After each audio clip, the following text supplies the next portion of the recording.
She had blood on her hands, not her own, and she didn't stop to think twice. She dragged a stranger twice her size out of the mud, ripped her own apron in half to stop the bleeding, and knelt in the freezing dark. Whispering words she once heard her father say, "Over dying men, stay, it is not your time yet." She didn't know who he was. She didn't care. That was the thing about Eliza Hartwell. She never asked whether someone deserved her help. She just gave it. And that one moment of grace in the mud before sunrise with no one watching was about to change everything. If this story already has your heart, subscribe to this channel right now and follow every part until the very end, because this is not a story you want to miss halfway through. And drop a comment telling me what city you're watching from. I want to see how far this story has traveled. Now let's begin. The river never waited for anyone. It ran cold and indifferent through the edge of Harrow's Crossing, the kind of forgotten village that didn't appear on any important map, the kind of place where people were born, worked and died without the world ever noticing. And every morning before the roosters, before the bread makers, before even the dogs stirred, Eliza Hartwell was already at the water. She was 23 years old, and her hands looked 40. That was the first thing people noticed about Eliza. Her hands, cracked at the knuckles, reddened by cold water and lye soap, with calluses so thick she barely flinched anymore when the river bit into her skin in January. Those hands had scrubbed the nightshirts of men who looked through her like glass in the village square. They had wrung out the fine linens of women who whispered about her behind lace curtains. They had washed the death clothes of 3 neighbors in the past year, alone, quietly, without being asked because no one else would do it. Those hands had built a life out of nothing. But no one in Harrow's Crossing knew the truth about those hands. No one knew where they came from. And Eliza intended to keep it that way. She had arrived in the village 6 years ago, on a rainy Tuesday, with a single canvas bag and a name she had borrowed from a dead aunt. She told people her parents were gone, which was true enough. She said she had come from a village 2 days south, which was a lie, but a harmless one. She didn't talk about London. She didn't talk about the house on Mercer Street. She didn't talk about her father's library, or the evenings she had spent at his knee learning Latin grammar and political philosophy, while he explained to her in a low voice why the kingdom was slowly rotting from the inside. She especially didn't talk about the night they took him. That was the rule she had made for herself on the road out of the city with nothing but 20 coins and a borrowed coat. Leave it behind. All of it. Start new. Stay invisible. For 6 years, she had obeyed that rule perfectly. And then, on a Thursday morning in the dead of February, the rule broke itself. She heard him before she saw him, a sound low, animal, half-swallowed coming from the tree line beyond the bend in the river. Not the sound of a fox or a deer. The wrong sound entirely for that hour and that cold. She set down her washing basket and stood still listening. The river rushed. The wind moved through the bare branches. And then it came again, a man's groan, raw and involuntary, the kind of sound that escapes a person when they are past the point of trying to stay quiet. Eliza did not call out. She had learned young that calling out in the dark announced yourself to the wrong people as often as the right ones. She picked up the heavy wooden paddle she used to beat the washing and walked toward the sound. She found him face down in the mud, half in the water, his left leg caught in the roots of a fallen oak. His coat was dark with river water and blood. She could smell the blood even before she got close. That iron smell that she recognized from the years her father's house had been a place of quiet medical charity, where men came at odd hours and left with their wounds dressed and their names never written down. She knelt, put 2 fingers to his neck. Pulse. Strong, actually. Stronger than she expected from someone lying this still. She grabbed his shoulder and turned him. The man was probably somewhere in his mid-30s. She couldn't tell in the dark. His face was bruised along the jaw, and there was a gash above his left eyebrow that was still seeping. His clothes, she noticed immediately, were wrong. Not wrong the way a laborer's clothes were wrong too. Worn, too patched, too small. Wrong the other way. The stitching was too fine. The wool was too good. Even soaked and muddied, the cut of his coat was something she had not seen since London. A gentleman, she thought, or someone trying very hard to look like a traveler. She looked at his face again. The jaw was strong. The hands, and she had learned to read hands, were the hands of someone who rode and fenced and worked, but not in the way of a man who'd ever had to worry about his next meal. There was a signet ring on his right hand turned inward so the crest pressed against his palm. Someone had taught him that. Someone had taught him how to travel without being recognized. Eliza did not have time to think about any of that. He was losing blood, and she was the only person at the river. She made a decision in the space of half a breath, the way her father had always told her. Real decisions were made not after long deliberation, but in that first clear second, when you already know what the right thing is, and you're just deciding whether you have the courage to do it. She tore the apron from her waist, pressed it hard against the gash on his head. He gasped awake. His eyes opened dark gray, she saw in the first thin light beginning to bleed into the sky, and for a moment they were completely wild. His right hand shot out and grabbed her wrist with a grip so hard she almost cried out. "Easy," she said, low and steady, the way she'd spoken to her father's late-night visitors who arrived shaking. "Easy. I'm not going to hurt you. You're bleeding. Hold still." The wild thing in his eyes did not fully go away, but it stepped back. "Where?" His voice was hoarse. He coughed once hard. "Where am I?" "The river at Harrow's Crossing. You were face down in the water. Another few minutes and you'd have drowned in 4 inches of mud." She kept steady pressure on the wound and reached across him to check his leg still caught in the roots. "Can you feel your foot?" He blinked, seemed to register the question. "Yes." "Good. Nothing broken then. How did you get here?" He was quiet for a moment, a particular kind of quiet she recognized. The kind where a person was deciding what they wanted to say. "I was riding," he said. "My horse was startled. I fell." She looked at the gash on his head, looked at the bruising on his jaw. "You were also hit," she said. Another pause. "Yes." "By the fall?" she asked. He looked at her. No. She didn't push it. She never pushed people past where they were willing to go on their own. "Can you sit?" she asked. He tried. She put her arm behind his shoulders and helped him up, and even half-conscious and bleeding the size of him surprised her. Not heavy in a soft way. Dense. The way men were built when they spent years in saddles and sword yards. "I need to get you inside," she said. "My cottage is 10 minutes from here. The village is 20. Can you walk?" He looked at her for a long moment. "You're very calm," he said, as if this were unusual and faintly suspicious. "One of us has to be," she said. "Now answer the question." Something moved across his face. She wasn't sure if it was the beginning of a smile or just the pain rearranging itself. "I can walk," he said. He could barely walk, but he did it. She got him inside before the village woke. Her cottage was small enough that 2 people standing in the middle of it took up most of the floor space, a single room divided by purpose rather than walls. The sleeping area from the working area, the cold from the slightly less cold. She had made it as clean and ordered as she could manage, because cleanliness was one of the things she had inherited from her old life, and refused to surrender no matter how poor she became. She sat him in the only chair. "I need to clean the wound," she said. "It's going to sting." "I imagine so." She got the basin, poured water. Found the small tin where she kept the things she'd gathered over the years. Dried yarrow for bleeding witch hazel for infection, clean strips of linen for bandaging. She had built the kit quietly, piece by piece, replacing her father's medical knowledge with practical substitutes, because she couldn't afford a doctor, and neither could most of the people she ended up helping. She worked quickly and efficiently. He watched her the entire time. There was something in the way he watched her.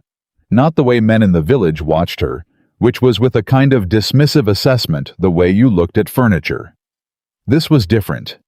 This was the look of someone who was paying very close attention and trying to understand something that didn't quite fit a category they already had. "You've done this before," he said, as she pressed the yarrow against the gash. Yes. You're not a physician. No. Then how? She tied off the bandage with 2 firm knots.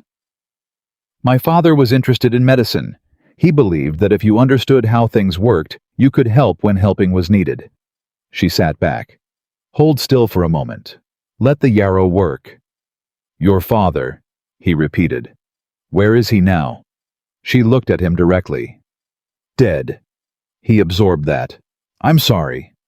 Don't be. It was a long time ago. He was quiet for a moment, looking around the small room.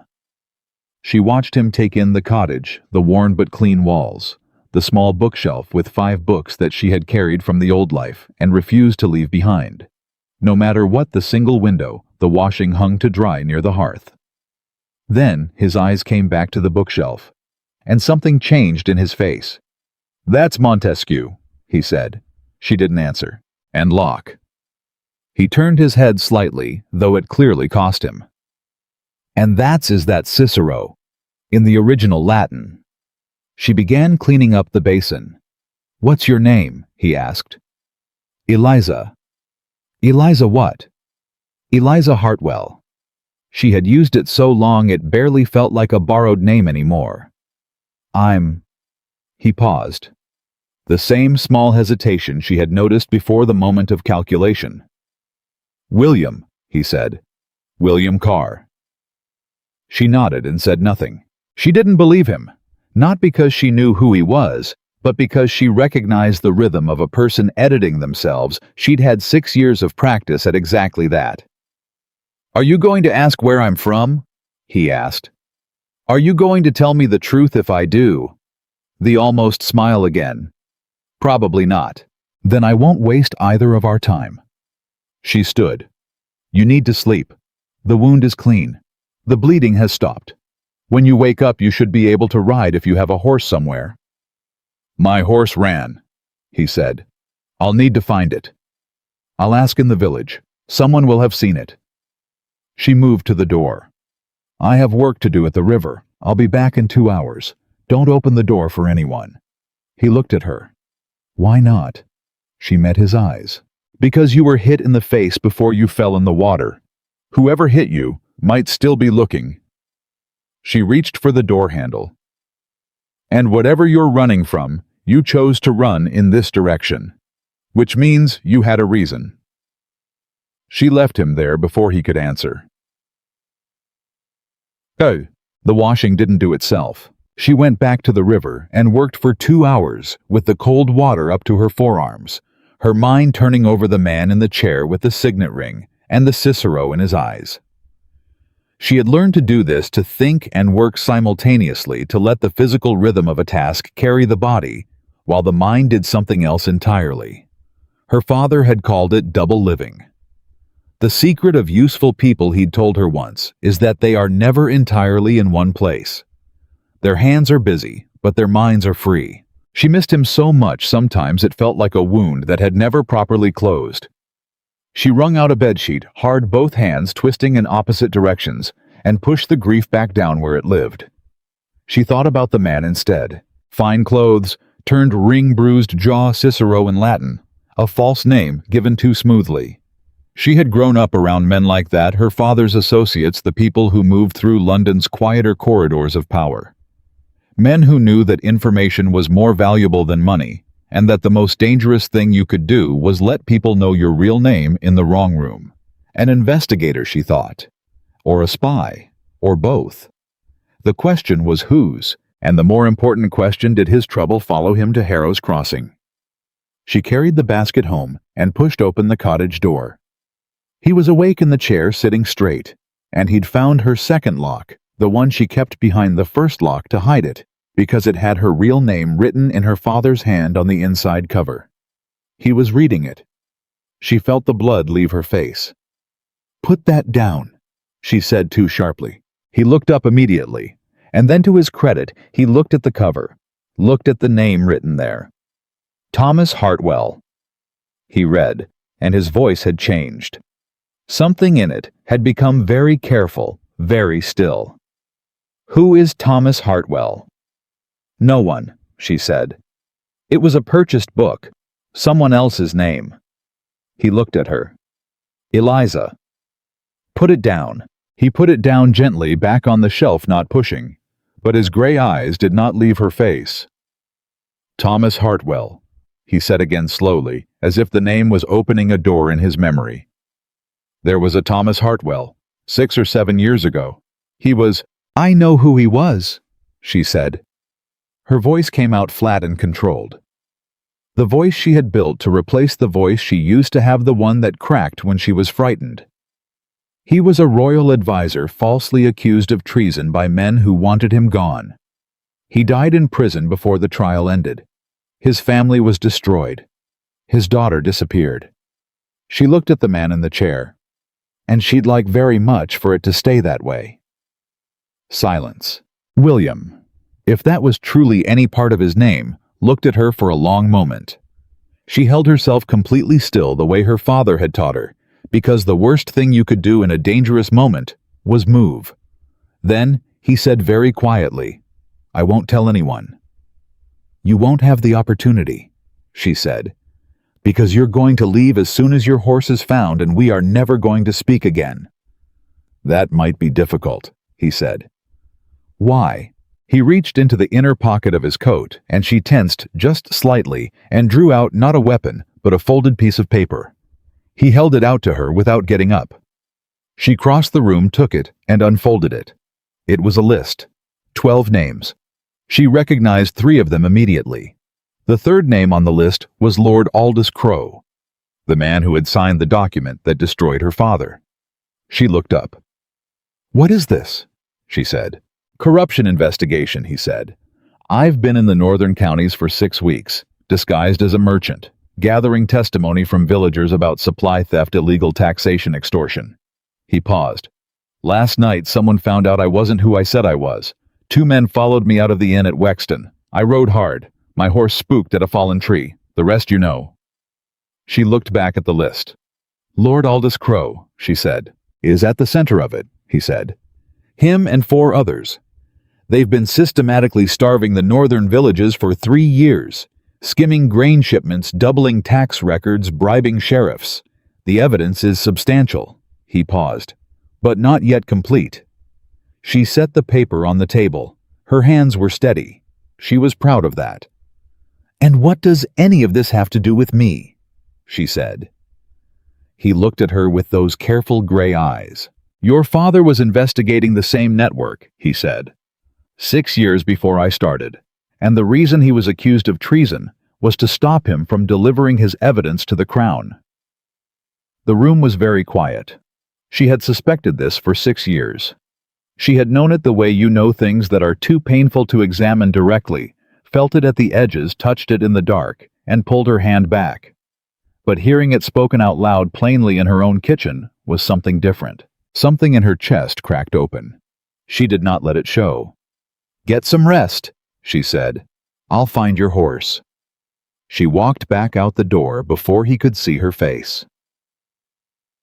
She found his horse 3 fields over, standing in a paddock beside old Marjorie Croft's barn, still saddled. She recognized it immediately, a large black gelding, 17 hands at least, with a saddle worth more than everything in her cottage combined. She led it back toward the village, quietly keeping to the back paths where fewer people would notice. She was halfway home when she ran into Agnes Thatcher. Agnes was 53, red-faced, and constitutionally incapable of minding her own business. She had been the leading source of village gossip for 20 years, and the first person to make Eliza understand that invisibility was not the same as safety, that in a small village being unremarkable was the closest thing to protection you could get. That's not your horse, Agnes said, planting herself on the path in a way that was clearly not going to move without information. It wandered into Marjorie's field, Eliza said pleasantly. I'm returning it to its owner. And who's its owner? A traveler passing through. He fell and hurt himself. She kept walking. Nothing interesting, Agnes. Sorry. She felt Agnes's eyes on her back for a full minute. Too much attention, she thought. He needs to leave today. She tied the horse at her door and went inside. He was standing at the window when she came in. He had clearly heard her coming and moved away from something she wasn't sure what. "Your horse is outside," she said. "Thank you." He turned. The bandage she'd tied was holding. The bruising on his jaw had darkened, which was normal. He moved more steadily than she expected. "I owe you a considerable debt." "You don't owe me anything," she said. "I would have done the same for anyone." "I know," he said. "That's actually the point." He reached into his coat again and drew out a calling card, plain white, with nothing on it but a name and an address in London. He set it on the table. She did not pick it up. "If you're ever in London," he said, "if you're ever in trouble, or if you ever find something, a piece of your father's work, a name, anything, I want you to come to that address." "Why?" He was quiet for a moment. "Because your father was right," he said, "and the people who destroyed him are still doing exactly what he tried to stop. And I would very much like to finish what he started." She looked at the card. She looked at him. "That's a very large claim from a man whose real name I still don't know," she said. And he said something then that stopped her cold. He said, "My name is William Ashford, and the world, or at least the small world of Harrow's Crossing, on a cold Thursday morning in February, went very, very still." Eliza Hartwell had heard that name precisely once in her life. She had been 16 years old, sitting on the stairs of her father's London house in the middle of the night, too stubborn to sleep when voices were happening below her. She had heard her father speak in the low, urgent tones he used when the hour was wrong, and the subject was serious. She had heard him say in a voice that carried a weight she didn't yet fully understand, "If anything happens to this work, if they come for me before it's done, get word to Ashford. He is the only one in that circle who still believes in something." She had been 16. She had not understood. She had thought about it many times since.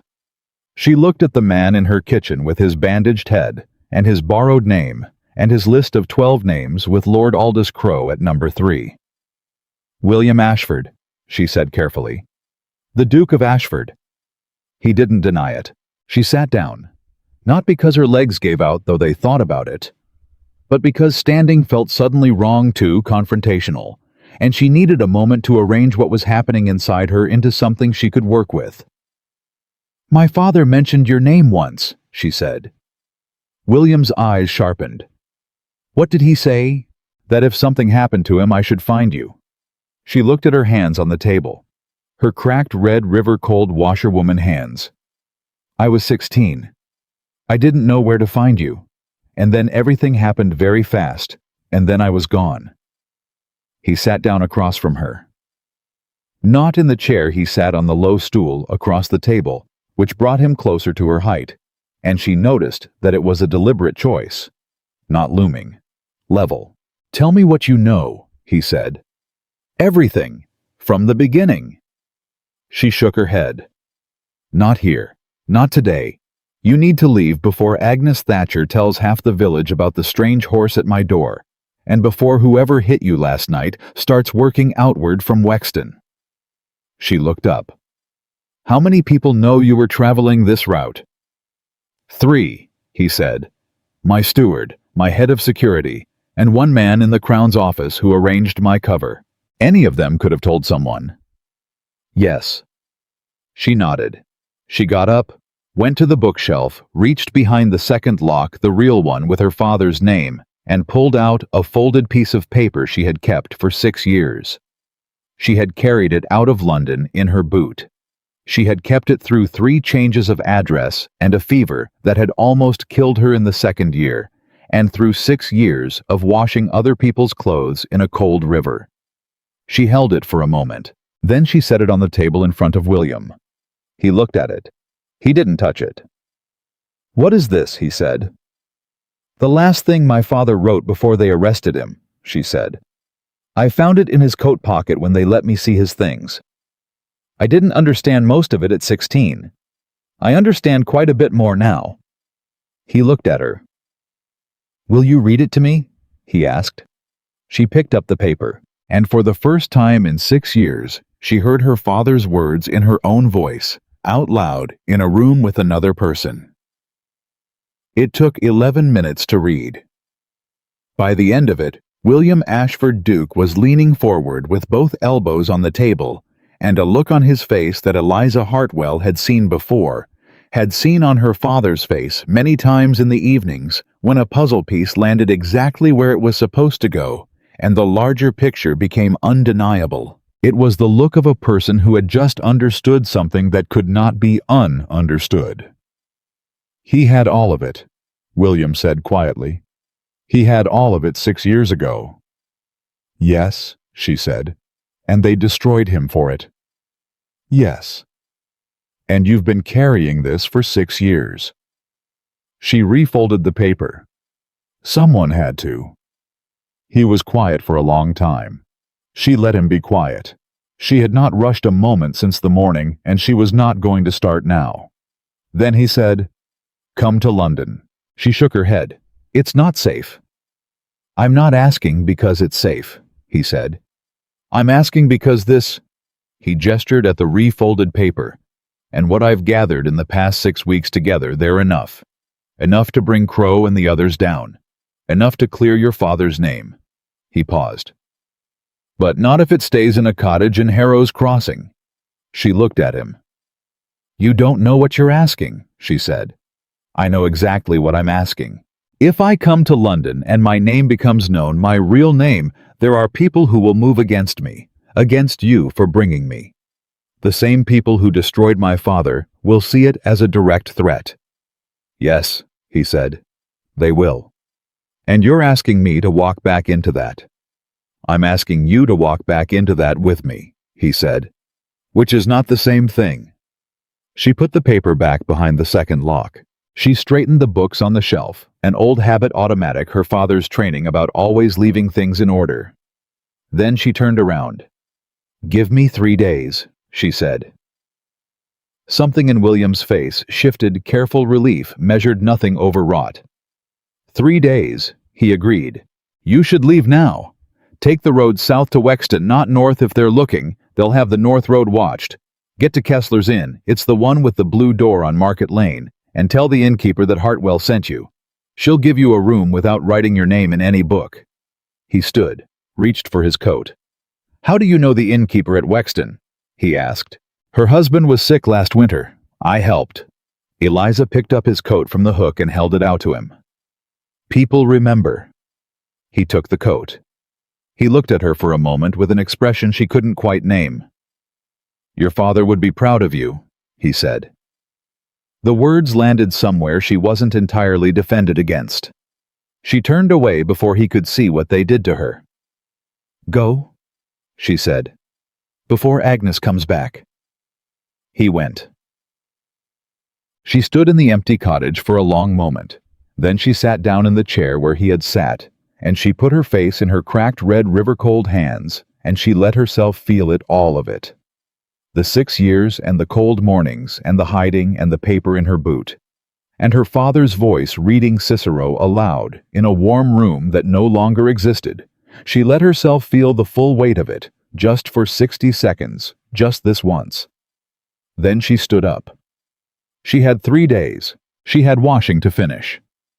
And she had a decision to make that would either give her life back or cost her the quiet one she had built so carefully from nothing. She picked up the basket. She went back to the river. What Eliza did not know, as she knelt at the water's edge with her hands in the cold, and her mind working through everything she had just learned, what she could not possibly have known, because she had spent 6 years making herself invisible, and she had done it very well, was that she had already been seen. Not by Agnes Thatcher. Not by the men who had hit William on the road north. By William himself. He had made up his mind about Eliza Hartwell in the first 5 minutes of consciousness in a cold cottage with an apron pressed against his head and a woman's steady voice telling him to hold still. He had not made it up because of her father's paper, though the paper was invaluable. He had not made it up because of her Latin books, or her medical knowledge, or her intelligence, all of which were obvious and considerable. He had made it up because of something smaller. Something that had happened when she'd made him tea while waiting for the yarrow to work, and he'd said, half delirious with pain, "I shouldn't be here. This is too much trouble for you," the kind of thing men said in those situations. Reflexive, expecting reassurance. She hadn't reassured him.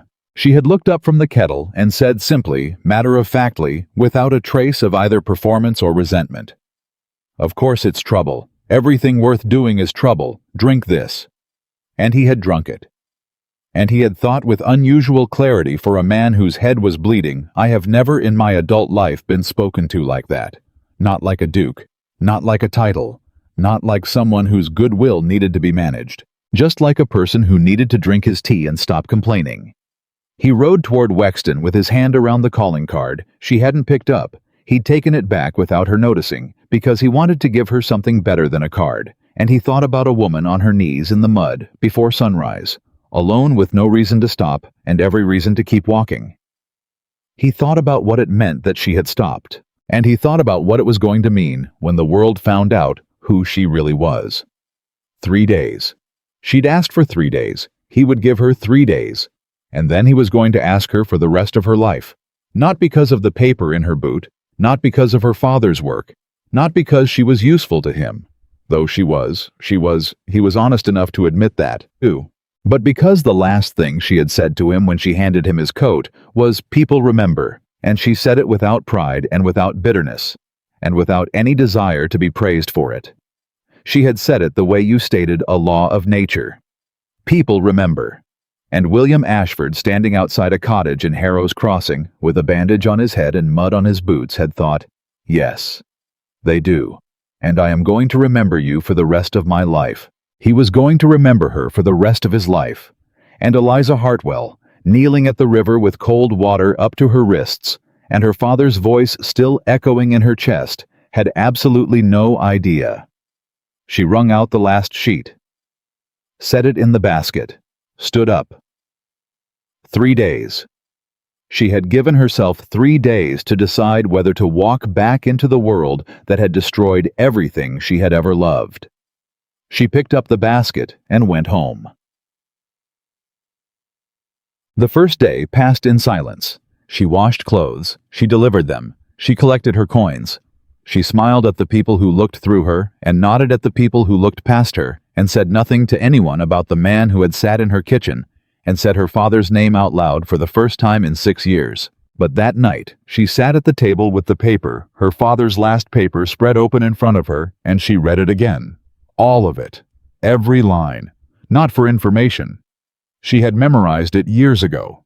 She read it because she needed to hear his voice, even if it was just ink. Thomas Hartwell had written in small, dense script that pressed hard on the page the way he wrote everything, as if the words mattered too much to waste space between them. He had written names, dates, amounts. He had written the mechanism of the corruption in precise and damning detail, how grain shipments were falsified, how tax records were doubled at the county level before they reached the crown, how sheriffs were bought with a percentage of the stolen surplus. He had written it the way he did everything methodically, completely, without a wasted word. And at the very bottom in handwriting that was slightly different from the rest, slightly faster, slightly less careful. The way a person wrote when they knew they were out of time. He had written 6 words that Eliza had turned over in her mind 1,000 times in 6 years. "Do not let them bury this." She folded the paper. She went to bed. She did not sleep. The second day was harder. She had a visitor in the afternoon. Mrs. Pemberton, from the east side of the village, who brought her 6 shirts and a story about her nephew in the county seat. Eliza listened, took the shirts, asked the right questions, said the right things. But part of her mind was somewhere else entirely. Part of her was in London, in the halls she remembered from childhood, walking behind her father through rooms full of men who smiled with their mouths and measured you with their eyes. She had been a child then, invisible in the way children were invisible in those rooms, beneath notice, beneath concern.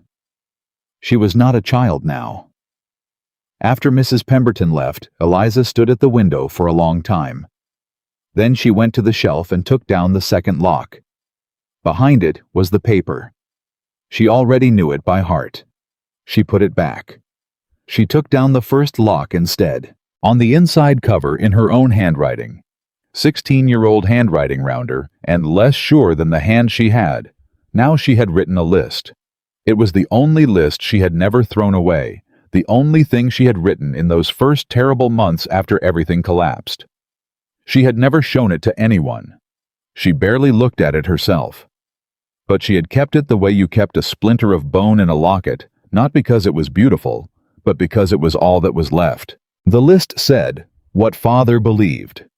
That knowledge is not power, it is responsibility. That the worst thing a person can do is see an injustice and look away. That the truth does not stop being true because it is inconvenient. That one person, if they are brave enough, can change the direction of things. She read it slowly. Then she closed the book. She was going to London. She had known it since the moment William said her father's name. She had just needed 2 days to admit it to herself. On the morning of the third day she packed. 1 bag. Canvas, the same one she'd carried out of the old life. 1 change of clothes. The tin with her medical supplies. The 2 locks. The paper folded small in the inner pocket of her coat, where she could feel it against her ribs. She was locking the cottage door when Agnes Thatcher appeared at the end of the lane. Of course. "You're leaving," Agnes said, eyes moving immediately to the bag. "For a few days," Eliza said pleasantly.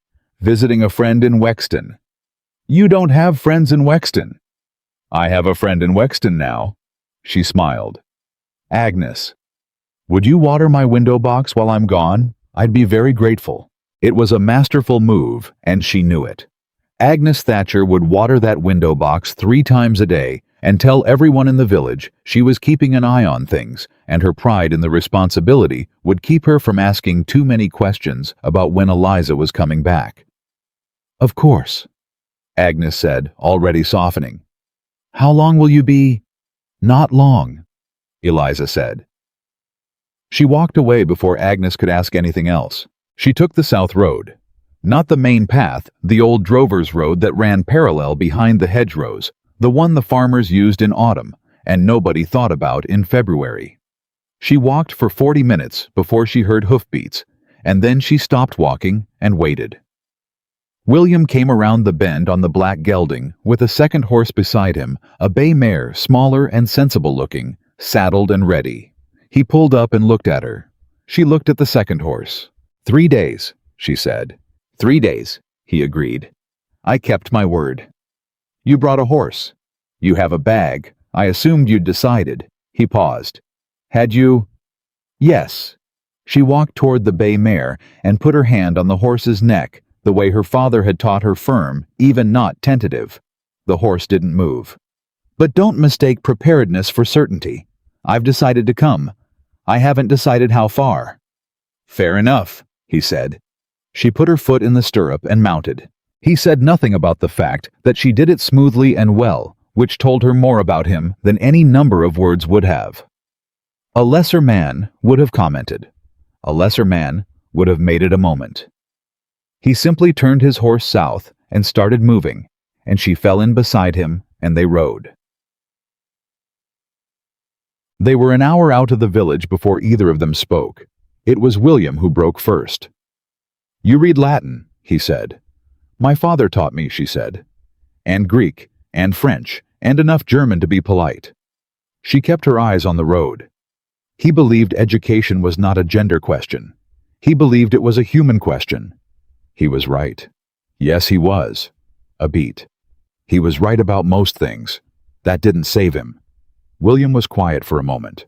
What was he like? She had not expected the question. Not that specific question in that specific form. Not what did he know, or what did he find, but what was he like? She turned to look at William, and he was watching the road ahead, not her, which somehow made it easier to answer. Tall, she said. Which is irrelevant, but it's the first thing I always think of when I picture him. He was tall, and he had reading glasses he kept losing, and he burned his tea every single morning because he always got distracted thinking about something else before it cooled. She paused. He laughed at his own jokes before the punchline. Every time, without fail. William smiled. Not the careful, controlled expression she'd seen on his face in the cottage. A real one. "He sounds like a good man," he said. "He was the best man I have ever known," she said. "And they put him in a cell and let him die of damp and bad air because he found out something true that powerful people didn't want known." Her voice stayed even. She was proud of that. "So I'm going to London, and I'm going to help you finish it. Not for you, not for any title or position or reward. For him," William said. "For him," she said. "And for every village in the north that's been starved while Aldous Crow fills his own storehouses." William nodded once. "Then let's not waste any more time," he said. And they rode faster. They stopped at Kessler's Inn at Wexton as evening settled in. The innkeeper, a short woman named Ruth, with a carpenter's hands and eyes that missed nothing, looked at Eliza when she walked in, then looked at William, then looked at the space between them. Then she said, "Hartwell sent you." And William said yes, and Ruth nodded and showed them to 2 rooms on the upper floor without writing either of their names anywhere. Ruth brought food to Eliza's room herself. Bread and cold chicken, and a small pot of something hot, and as she set it down she said without looking up from the tray, "Your friend healed my husband." "I know," Eliza said. "Stayed with him 3 nights when the fever went bad. Didn't charge us anything. Wouldn't take payment." Ruth straightened, looked at Eliza directly. "I'm telling you that so you know I remember debts. Whatever you need in Wexton, you have it." Eliza thought for a moment. "I need to know if anyone has been asking about a traveler on the North Road. A merchant, they might have said. About 6 weeks in the county." Ruth's expression didn't change, but something in her eyes did. "2 men," she said. "Came through yesterday. Asking at the inn down the street. I heard about it from the stable boy. They had a description." She paused. "The description matched your friend downstairs fairly well." "Did they say who sent them?" "They didn't say much of anything. They paid in new coin. Northern Mint." She looked at Eliza steadily. "Lord Crow has a residence 30 miles north of here. He was in the county last week. His steward came through Wexton on Tuesday." The air in the room felt different. "Thank you, Ruth," Eliza said.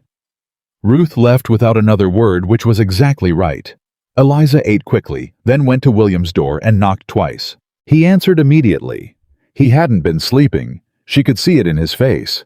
She came in and closed the door and told him what Ruth had said. She watched his face process it. "Crow's steward was in Wexton on Tuesday," he said. "And 2 men with Northern Mint coin were asking about you yesterday." "They're coordinating," he said. "Crow knows there's an investigation. He doesn't know it's me yet. If he did, those 2 men would have been soldiers, not hired men. But he's suspicious." "How long before he knows?" she asked. "Depends on how fast his network works. A week maybe. Less if someone at the Crown's office has already talked." He looked at her. "We need to move faster than I planned." "Then we leave at first light," she said, "and we take the eastern route through Brentwood. It adds half a day, but it's off the main roads." He looked at her. "You know these roads." "I walked them 6 years ago," she said. "On my way here. I was paying attention." He nodded slowly. "Eliza?" "Yes." "When we get to London, when this starts moving, it's going to move fast. And it's going to get dangerous. Not the kind of dangerous where you get a bruise and somebody patches you up." He was looking at her directly, making sure she heard it. "Crow has resources. He has allies in the courts and in the Crown's own household. When he feels cornered, he will not be careful about who gets hurt." She held his gaze. "I know. I want to make sure you, William." She said his name plainly without softness or edge, just his name cutting through the sentence. "My father faced these men with nothing but his principles and a piece of paper. He knew what they were capable of. He went forward anyway." She let that sit for a moment. "I am his daughter. I know exactly what I'm walking into. Don't spend time trying to protect me from the information. Spend it making a plan that works." He was quiet for a moment. Then he said, "All right, the eastern route. First light. He paused. Thank you. For what? For not pretending this is simple, he said. Everyone in my life pretends things are simpler than they are, because I'm a duke, and they think that's what I want to hear.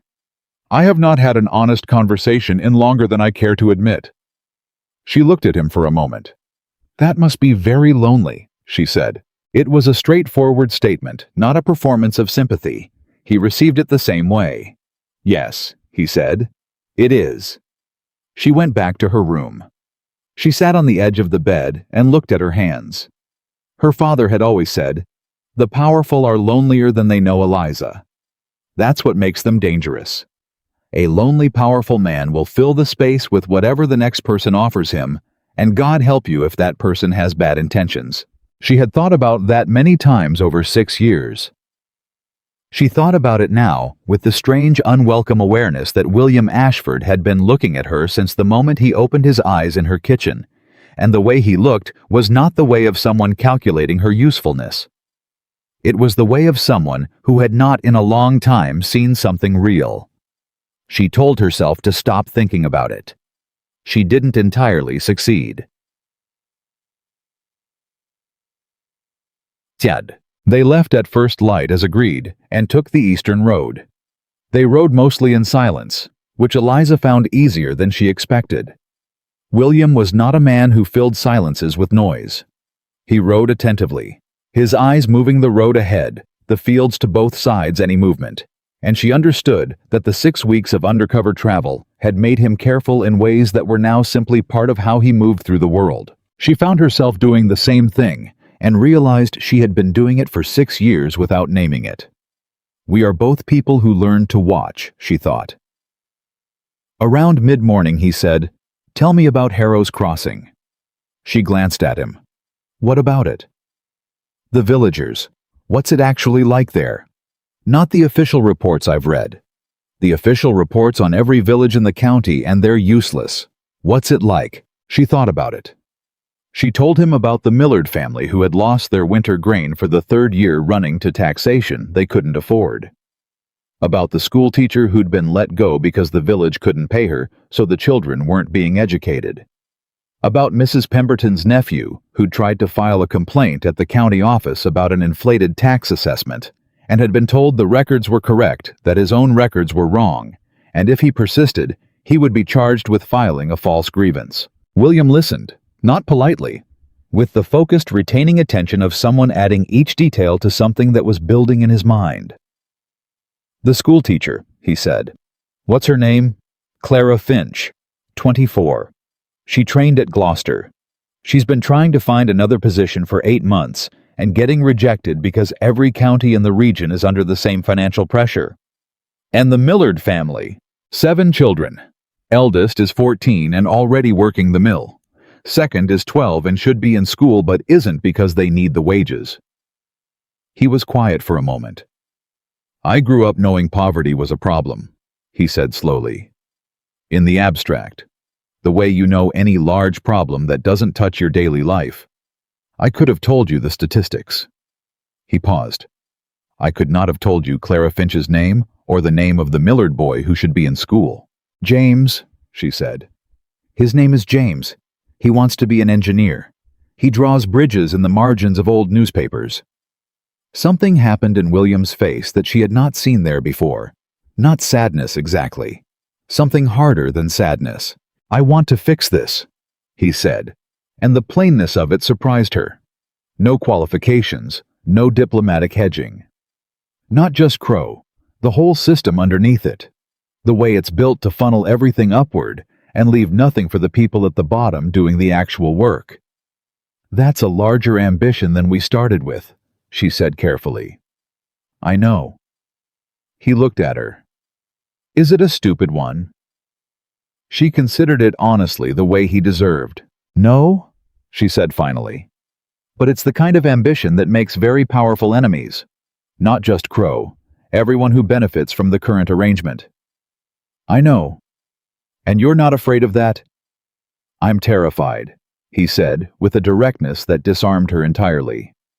"But the alternative is going back to my estate, and living very comfortably on top of a system I know is broken, and I find I can't do it anymore. I find that knowing the truth makes the comfort feel like a lie. She looked at the road ahead. My father used to say that, she said. What did he say? He said, once you see a thing, you cannot unsee it. And once you know that to be true, you lose the right to do nothing. She paused. He paid for that principle with his life. I know, William said. And I know that I am asking you to risk the same. You're not asking me anything, she said. I decided on my own. Eliza, I said I decided on my own, she repeated firmer. Don't take that from me. My father's sacrifice belongs to me to honor or not honor as I choose. Not to you, not to anyone else. He was quiet for a moment. Then, you're right, I'm sorry. She nodded once and looked forward. They rode. Duke. They were 2 hours outside London when the trouble started. She heard it before she saw it, hoofbeats coming fast from behind the rhythm of riders moving with purpose, not the casual pace of travelers. She turned her head. 3 horses, coming hard. William, she said, her voice low and even. He had already heard. I see them. Do you know them? He looked over his shoulder, measured. No. But 3 riders coming that fast on this road at this hour aren't bringing good news, she finished. There's a crossroads half a mile ahead, he said. The left fork goes through Aldgate. Narrow crowded, we lose them in the streets. Right fork goes to, I know where the right fork goes, she said. I lived in London. Left. They spurred the horses. What happened next took about 90 seconds and felt like an hour. They made the crossroads with the 3 riders close enough behind that Eliza could hear the breath of the led horse. They swung left into Aldgate, and the world immediately became narrow and loud and full market stalls on both sides. Carts, people, the particular chaos of a London street at mid-morning. She pressed her horse close to the left side and kept moving, carving through the crowd at the fastest pace she dared, without knocking anyone down. She glanced back once. 2 of the riders had made the turn. The third had not. His horse had shied at a cart, and she could hear the shouting behind her, but not see it. Left again, she said. William followed her without question. She went left, and then immediately right into a passage so narrow their stirrups scraped the walls, and then right again, and suddenly they were in a small courtyard she had recognized from the moment she chose this route, a courtyard behind a cooperage where her father's old driver had kept a second carriage. A man named Gibbs, who was almost certainly not still there, but who kept a courtyard with 2 exits she still knew. Stop, she said. They stopped. Silence, except for their horses' breathing. 20 seconds. 30. Nothing. William let out a long breath. You know these streets. I told you. She dismounted. I grew up here. My father's house was in Mercer Street. I spent 10 years in this city. She was listening to the alley behind them. Nothing moving. They've lost us. For now. For now, he agreed. He dismounted too. They were standing very close together in the narrow courtyard, and she was aware of it in a way she chose not to examine. Eliza, those weren't hired men. No, she said. Hired men don't ride horses that good. They were household riders, someone's private guard. She looked at him. Crow, or one of his allies. He was working through it, she could see. If they're this close to London, if they had people on the Eastern Road, then the Crown's office has been compromised. My contact there may be the one who told them, she said. He stopped. The weight of it landed on his face slowly, the way betrayal always did, not like a blow, but like water rising. Marcus, he said quietly. I've known Marcus for 15 years. People change, she said, or they were never who you thought they were. She watched him absorb it. She didn't rush him. She had lived with this particular knowledge that the people who destroyed her father had been people her father trusted for 6 years, and she knew it needed its own time to settle. "I'm sorry," she said, because she was. He looked at her. "How did you survive it?" "Finding out who it was. By deciding it didn't change what needed to be done," she said. "Grief is real. Betrayal is real. But they're separate from the work. You let yourself feel the grief, and then you set it aside and you do the work anyway." He looked at her for a long moment. "How old were you?" he said. "When you had to learn that?" 16, she said. He closed his eyes for 1 second. Opened them. "What do we do now?" he said. It was the right question, asked at exactly the right time, and the fact that he asked her plainly without pride told her more about him than anything else had. "We go to your estate," she said. "The back entrance, not the front, is there one. Kitchen entrance, Staff Road east of the main gate." "Good. We go in quietly. We don't contact your steward until we know whether he's been compromised. And the first thing we do when we're inside is write down everything your evidence. My father's paper names, dates, amounts, all of it in one document. Because if something happens to either of us, it needs to exist in more than one place," he said, "and more than one person needs to know where it is." She looked at him steadily. "Do you have someone? Someone you would trust with your life, not your title, or your money, or your reputation, your life." He thought about it, really thought about it, which she respected. "My sister," he said finally. "Margaret. She's in London. She doesn't involve herself in politics, but she is—" He searched for the word. "Trustworthy," Eliza said. "Ferociously," he said, and something in his voice made her believe it entirely. "She would walk through fire for the truth, and she would not flinch." "Then Margaret needs to know where the document is," Eliza said, "in case we need her." He nodded. "And your side, is there anyone?" She thought about Ruth at the inn, about the school teacher Clara Finch, about old Marjorie Croft, who'd kept the horse without asking questions. "Not yet," she said, "but there will be." She looked around the courtyard one more time. Then she looked at him. "Ready?" she said. "No," he said honestly. "But let's go anyway." And she thought with a clarity that surprised her. "Yes, that's exactly right. That's exactly how my father always said it worked." They reached William's estate through the Staff Road as the late afternoon light was failing, which turned out to be useful because half the household was at the front receiving a delivery, and nobody at the back was paying close attention. A young groom named Peter 15 Freckled, clearly devoted to the black gelding in a way that was entirely mutual, took their horses without a word of surprise, which meant William had prepared him.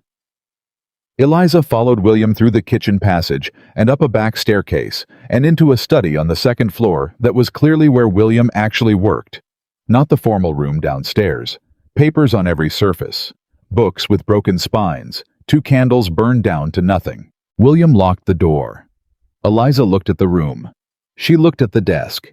She looked at the papers already spread across it, travel notes coded. But she could read the codes with only a few minutes of study. "You've been working on this for a long time," she said.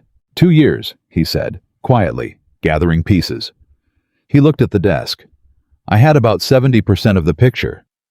I was missing the architecture of it, how it all connected at the center." He looked at her coat pocket where the paper was. "I think your father had the architecture." She reached in and took out the paper. She put it on the desk, and for the next 4 hours they worked. She had not worked like this since her father's study. The 2 of them at a table, one person talking and one writing, then switching, then both talking at once, and then going quiet to think, then starting again. The rhythm of it was so familiar, she had to press the nostalgia back 3 times to keep from losing her concentration. But the picture that emerged was worth the concentration. It was worse than she had thought. The corruption wasn't just Crow and 4 allies. Crow was the center, but the network extended in 8 directions. County sheriffs, 2 members of the Crown's own advisory council, a judge, a bishop who controlled charitable grain distribution across 3 counties, and a man whose name she didn't recognize at first. "Ashford," she said. She stopped. She looked at the name on the document. Then she looked at William. "Who is Richard Ashford?" she said. William's face went still in a way it had not done since she'd turned him over in the mud. She knew that stillness. She knew exactly what it meant. She had worn it herself. "William," she said quietly. "My uncle," he said. His voice was flat, controlled. "Richard Ashford is my father's younger brother. He's been managing the eastern portion of the Ashford estate accounts for 7 years. She let the silence hold for a moment. "How much of your investigation was he aware of?" she said. He put both hands on the desk, not aggressively, the posture of a man steadying himself. "Everything," he said. "I told him everything. I trusted him completely. He stopped. She waited. "He raised me," William said quietly. "After my father died, he was the one who taught me about justice, about responsibility, about what it meant to use a title for something other than privilege." He stopped again. The quiet in the room was a particular kind of quiet. "He was the one who encouraged me to start the investigation." The thing that had been building in Eliza's chest for the last hour, the growing terrible sense of the shape of this, crystallized into something hard and clear. "He didn't encourage you," she said carefully. "He positioned you. If the investigation succeeded, he was close enough to manage what it revealed. If it failed, he had nothing to do with it." William straightened. He looked at the paper, at his uncle's name written in her father's dense small hand 6 years ago. "He was involved when Thomas Hartwell started investigating," he said. It wasn't a question. "Yes," she said. "He would have known your father was close to the truth." "Yes. He could have—" He stopped. He couldn't quite say the next part. She said it for him. "He could have been the one who gave the order to destroy my father." She kept her voice even. Not for his sake, for her own. He had the access. He had the motive. He had the relationship with Crow. William turned away from the desk. She watched his back. She knew what this was. She had lived through her own version of it, the moment when the ground proved to be not ground at all, but a painted surface over nothing. The moment when the person you had built your understanding of the world around turned out to be part of the damage. "I'm sorry," she said, for the second time that day. She meant it both times. He was quiet for a long moment. Then he turned back. His face was not the face of someone who had fallen apart. It was the face of someone who had decided something very quickly and very completely in the space of that silence. She had seen her father's face make the same movement once. She had been 12 years old, and she had never forgotten it. It was the face of a man choosing. "We finish it," William said. "Yes," she said. "All of it, including him." "Yes, Eliza." He looked at her. And for the first time since she had met him, the careful control in his eyes let something else show through. Not weakness. Something more specific. Something that had no clean word for it in either Latin or English as far as she knew. "I need you to know that whatever comes next, however this falls, I am not going to let what happened to your father happen to you. I don't care what it costs me." She looked at him for a long time. She thought about what her father had said, about lonely, powerful men and the danger of empty spaces.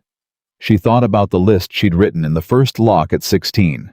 One person, if they are brave enough, can change the direction of things. "Don't make promises you can't keep," she said quietly. "Make a plan instead." He looked at her. Then he almost smiled. "All right," he said. "Let's make a plan." She turned back to the desk, and they bent their heads over her father's paper and William's notes and the terrible architecture of 6 years of lies, and they started to build the thing that was going to end it. Neither of them noticed how late it had become. Neither of them noticed the cold. Neither of them noticed how close they were sitting, their shoulders nearly touching over the same piece of paper. But Margaret Ashford, who came in quietly with a lamp at 11 o'clock and stopped in the doorway, noticed all three things. She looked at her brother's face, and at the woman beside him, and at the paper between them. And then she looked at Eliza directly, with the ferocious, unblinking intelligence that William had promised, and said without preamble, "You're Thomas Hartwell's daughter." Eliza's head came up. "Yes," she said. "Margaret Ashford, 31 years old, and the only person in London William trusted without reservation, set the lamp on the table. She sat down in the third chair. She looked at the papers on the desk. "Then you'd better tell me everything," she said. "Because I have been waiting 7 years for someone brave enough to actually do this." She looked at Eliza when she said it, not at William, at Eliza. And Eliza, for the first time since she had walked back into the world that had destroyed her family, felt something she had almost forgotten how to feel. She felt like she was not alone. She felt like she was not alone, and that feeling, unfamiliar and almost frightening after 6 years of carrying everything by herself, was the thing that kept Eliza anchored in her chair as Margaret Ashford leaned forward and said, "Start from the beginning, not his beginning, yours." So Eliza did. She told Margaret everything. Not the edited version she had given William in pieces, the full account start to finish the way her father had taught her to give testimony chronologically specifically, without embellishment and without omission. The house on Mercer Street, the late-night visitors, the paper in the coat pocket, the 16-year-old girl on a road out of London with 20 coins and a borrowed name, 6 years of cold water and other people's laundry, and the first lock with the list inside. Margaret listened the way very few people listened, without her face rehearsing its response, while the other person was still talking. She just listened, fully. The way a person listened when they understood that what they were hearing mattered more than what they were about to say. When Eliza finished, the room was quiet for a moment. Then Margaret said, "Richard." Not a question. "Yes," William said. His voice was still flat, still controlled, but Eliza had been watching him for 2 days now, and she could hear what was underneath it. Not anger, not yet. Something more foundational. The sound of a person's map of the world being redrawn. "How long have you suspected him?" Eliza asked Margaret. Margaret looked at her directly. "I didn't suspect him," she said. "I knew." William turned. Margaret held his gaze. "I have known for 3 years, William. I tried twice to tell you, and both times you weren't ready. You were still in the part where you trusted him." She paused. "I should have pushed harder. I'm sorry." The silence that followed was the particular silence of two people who loved each other navigating something that could either break a relationship or deepen it beyond what it had been before. Eliza watched it happen. She did not look away, because it was not the kind of moment that required politeness. It was the kind of moment that required witnesses. "What did you know?" William said. "I knew he was moving money," Margaret said. "Through the Eastern accounts. I saw the records 3 years ago when Father's estate was being re-evaluated. I asked to see them. You remember, you thought I was being difficult. I thought you were grieving and looking for something to control. I was grieving, and I found something that should have been controlled 6 years earlier." She looked at her hands for a moment, then back at him. The numbers didn't match. Not the way accounting errors don't match. The way deliberate fraud doesn't match. The surplus being reported in 4 counties was significantly lower than what the land should have been producing. But Richard's personal accounts where the growth didn't make sense unless money was coming in from somewhere the official records didn't show. "Why didn't you go to someone?" he said. "I went to a solicitor," she said. "A man I trusted. He listened very carefully, thanked me, and 3 days later told me he'd reviewed the records and found nothing irregular." She paused. "He was on Richard's payroll. I found that out 4 months later by accident. By then, I had learned to be more careful about who I trusted with what I knew." She looked at Eliza. "Which is why, when my brother walked in tonight with a woman I didn't recognize and a look on his face I have not seen since he came back from the army, I decided to trust my instincts rather than my manners." Eliza nodded. "I'm glad you did." "So am I." Margaret looked at the papers on the desk. "Is it all there?" "Most of it," Eliza said. "We still need the final accounting records, the ones that show where the surplus grain went after it was skimmed from the shipments. We have the testimony and the tax discrepancies and my father's structural analysis. But a court will want the physical movement of goods, the warehouse records." "Crow's warehouses," Margaret said. Yes, there are 3. We know the location of 2. The third is Millhaven, Margaret said. Both Eliza and William looked at her. There's a property in Millhaven that Richard purchased 6 years ago under a holding company, Margaret said. I noticed it in the estate records. It made no sense as an investment. It was a storage facility, no commercial value, no residential potential. I wrote it down because I write down things that don't make sense. She stood, crossed to the bookshelf on the far wall, and returned with a small leather notebook that she set on the desk. Page 43. Eliza opened it. Page 43 had the property address, the holding company name, the purchase date, and Margaret's own note in small, precise handwriting. Why no logical commercial purpose? Storage only. Check connection to Eastern accounts. The purchase date was 6 years ago, 4 months before Thomas Hartwell was arrested. Eliza's throat tightened. She kept her face even. They were moving the grain to Millhaven, she said. Before my father could prove the skimming was happening, they arrested him, and the warehouse has been running ever since. 6 years of uninterrupted operation, William said. Under a holding company, no one would connect to Crow or Richard because it was set up before the investigation started. We need those warehouse records, Eliza said. We need someone inside Millhaven, Margaret said. The 3 of them looked at each other. I know someone, Eliza said slowly. William waited. The innkeeper at Wexton Ruth. Her husband works freight transport. He's honest, which is exactly why he's been struggling, because the dishonest freight companies undercut him on price because they're carrying smuggled goods alongside legitimate shipments. She paused. If the Millhaven warehouse is moving grain, it needs transport.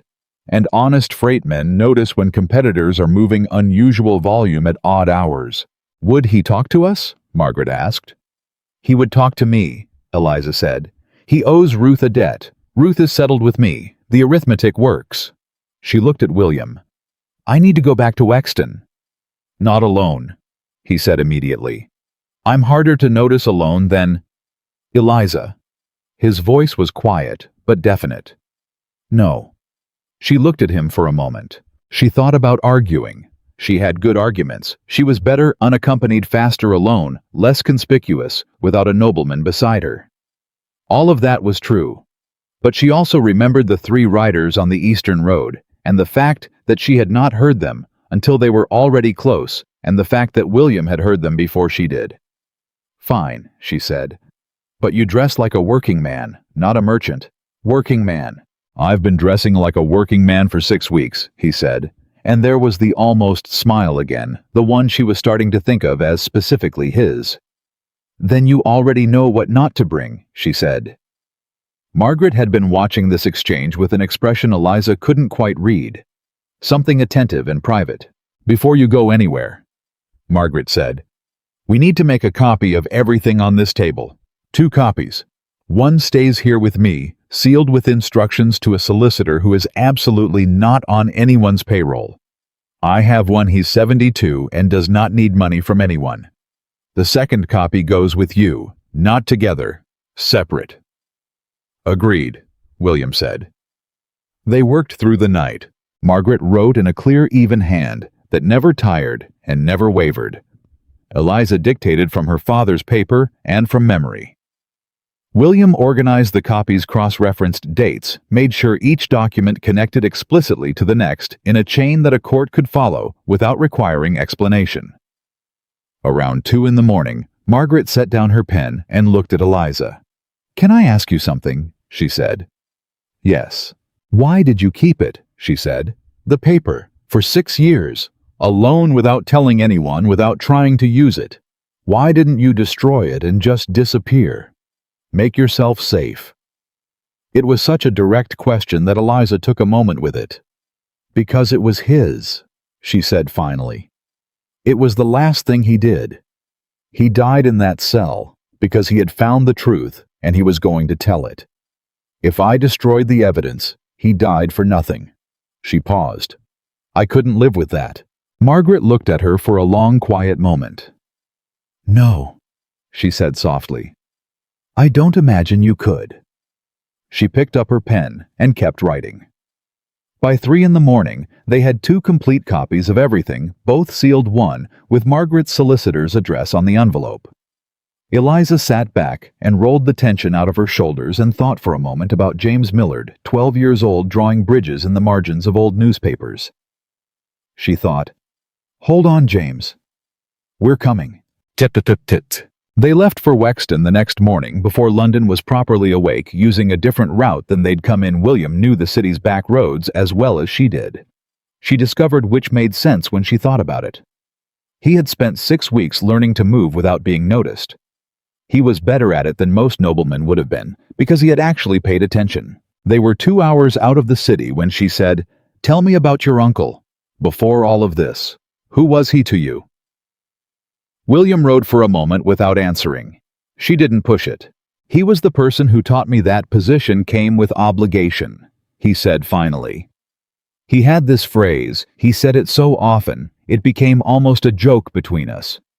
"We are custodians, not owners. The land, the title, the resources, we hold them in trust for the people who depend on them.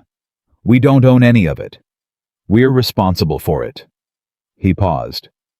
"I built my entire understanding of what I was supposed to be around that idea." "And now," she said, "and now I wonder if he said it because he believed it, or because he knew it was what I needed to hear to trust him." He stopped. "I can't tell anymore. I look back at everything, and I can't tell what was real and what was performance." She understood that particular disorientation. She had lived in it. "Sometimes it's both," she said. "People can mean something and also use it. The principle was real. The man who taught it to you was real. The betrayal is also real. It doesn't have to resolve into one clean thing." He looked at her. "How do you hold all of that at the same time?" "Badly," she said. "But you get better at it." He almost laughed. It was a short sound, slightly rueful but genuine. She noticed that his genuine sounds were always shorter than his polite ones. "Your father's name will be cleared," he said, "when this is over. I want you to know that I'm going to make sure of it personally. Not just the removal of the treason charge, the full record. His findings presented to the Crown. His work acknowledged." She was quiet for a moment. "That matters to me," she said. "More than I know how to say, without it sounding inadequate." "You don't need to say it," he said. They rode on. Ruth at the Wexton Inn opened the door before they knocked. She had been watching from the window. Eliza realized which meant she had been worried about them. The kind of worry that expressed itself as watchfulness rather than words. "You made it," Ruth said. "We made it," Eliza said. "Is your husband here?" "Daniel. He's in the yard." Ruth looked at William, assessing, then at Eliza. "You look like you haven't slept." "We've been working," Eliza said. "Ruth, we need Daniel's help, and I need you to know before you call him that what we're going to ask him is not simple, and it does carry risk, real risk. I want to be honest with you." Ruth's expression didn't change. "The freight company that undercut Daniel on the Millhaven contract," she said. "Is that what we're talking about?" Eliza stopped. "How long have you known," she said, "that something wrong was happening with those shipments? 2 years. Ruth's voice was calm and completely without drama. Daniel noticed the volume first. Moving at 2 in the morning, no manifests, no weight stamps, drivers he didn't recognize. He filed a complaint with the county transport office. They told him there was nothing irregular, and if he made further complaints, he'd lose his operating license. She paused. "We stopped filing complaints, but we kept our records," William said very quietly. "You kept records." "Daniel keeps records of everything," Ruth said. "He always has. He says if you don't write it down, it never happened. He writes down every freight movement he sees that looks wrong, the date, the time, the approximate load, the company name. He's been doing it for 2 years. She looked at Eliza. "How much of that do you need?" Eliza felt something happen in her chest. Something that was partly relief and partly a feeling she didn't have a clean name for. The feeling of discovering that the world had been quietly fighting back in places you never knew about. All of it, she said. Every word. Daniel Kessler was a thick-shouldered man of 50, with a freight worker's hands and the particular stillness of someone who had learned through long experience to take things as they came without wasting energy on panic. He sat across from Eliza and William at the kitchen table, with his record book between his hands, a battered thing covered in oilcloth, dense with entries, and he looked at them both with the careful eyes of a man deciding something. "If I give this to you," he said, "what happens to it?" "It becomes part of a legal case against the people running the operation," William said, "in a court of law. Your name will be in the record as the source which I will not lie to you about that will be known, but your testimony will be protected.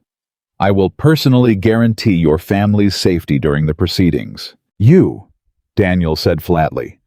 He looked at William with no deference whatsoever, which Eliza found quietly magnificent. "Who are you exactly?"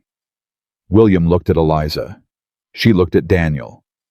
"He is who he says he is," she said, "and his word is good. I will put my own name beside his." Daniel looked at her. He turned to Ruth. Ruth gave him one small nod. He pushed the book across the table. "There are 63 entries," he said, "all Millhaven movements. The last one was 4 days ago. 12 carts, 2 in the morning, no manifest. The company name on the side of the carts was Grayfield Transport. That's the holding company." He paused. "I looked them up in the county register. They were incorporated 6 years ago. Owner of record is a man named Clarence Webb. I've never been able to find a Clarence Webb who exists in any record I can actually access." "Webb is a solicitor's proxy name," William said. "Used to obscure the real owner of a holding company." He was looking at the book. "We can trace it." "There's something else," Daniel said. He said it in the tone of someone who had been waiting to say it. Eliza looked up. 4 days ago, after the carts came through, I followed one of them." He said it simply, without bravado. "I know Ruth told me not to. I did it anyway. I stayed far back, no lights on my cart, just followed. They went to Millhaven as usual. But one cart broke off from the convoy about 5 miles before the warehouse and went east instead." "East toward what?" William said. "There's only one thing of significance east of that crossroads," Daniel said. "Crow Manor." The room was very still. "They're delivering directly to the manor," Eliza said. "One cart, not all of them, just one. The others went to Millhaven." Daniel folded his hands on the table. "I didn't follow the manor cart. I'm not stupid, but I wrote it down." He pointed at the last page of the book. "Entry 63. Eliza read it. The date, the time, the route, the cart description, the company name, and then in Daniel's careful hand, one cart diverted east. Direction: Crow Manor. Estimate 40 to 50 stone of grain. No manifest. No markings." She passed the book to William. He read it. He closed the book. "This is it," he said. He said it quietly, without triumph, which was the right way to say it. "This is the direct connection between the warehouse and Crow's household. Physical delivery of stolen goods to his personal residence." "Will that be enough?" Ruth asked.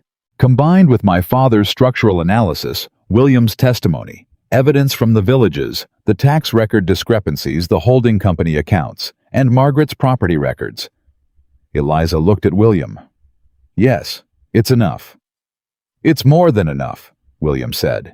Daniel looked at his record book in William's hands. "That's 2 years of my life in there," he said. "Every time I thought about stopping, about just letting it go and minding my own freight, I thought about what they were stealing. It's not grain to them. It's whether James Millard eats this winter." He said it without self-pity, factually, the way working men stated difficult truths. "You bring it down." "We will," Eliza said. He nodded once and stood up. The conversation was over. Daniel Kessler was not a man who needed more words than a situation required. Ruth walked them out. At the door, she touched Eliza's arm briefly. "Be careful," she said. "Not because the work isn't worth it. Because you need to be alive to finish it." I intend to be, Eliza said. She meant it. They were back on this road within the hour, the record book secured inside William's coat, a copy made, and left with Ruth in a sealed envelope. They were 4 miles east of Wexton when Eliza realized they were being followed again. Not 3 riders this time, 2. Staying well back, patient. 2 behind us, she said, not turning. Since the last crossroads. I know, William said. Since before that, actually. I've been waiting to see if they were going to move. They're not amateurs this time, she said. They're staying too far back and too consistent. No, he said. They're not amateurs. Crow's household riders. Possibly, or Richard's. A beat. Or both. She thought for a moment. They're not trying to stop us. They're following.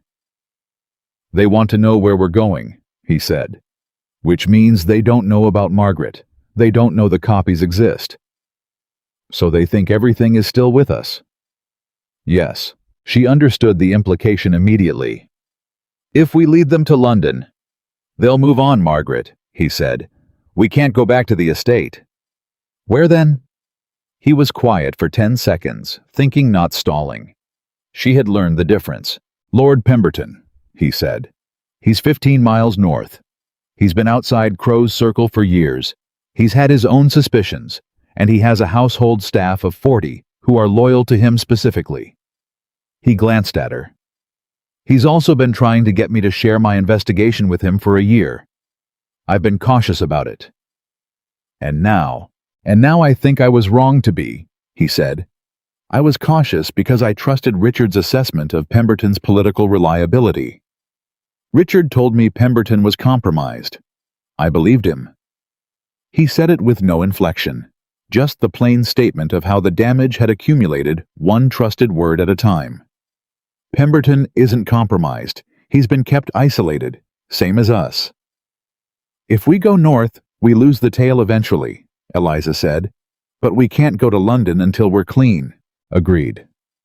She looked back just once, casual, like a rider checking the road, and she saw them. 2 dark shapes, distant, steady. She faced forward. There's something I haven't told you, she said. What? My father's paper, she said. The last section. The 6 words at the end, do not let them bury this. That's what I told you. But there was something else. Written on the back. I left it out the first time because I needed to understand you better before I showed it. William was very still beside her. What was on the back? He said. A name, she said. 1 name. Written separately from everything else. Circled twice. She let him wait 1 moment. Lord Pemberton, she said. William turned his head sharply. My father circled Lord Pemberton's name, she said. Not as part of the corruption network. On the opposite side of the page from everything else. No date, no amount, no connection to Crow. Just the name circled. And beside it in different ink, fresher ink, written later 2 words.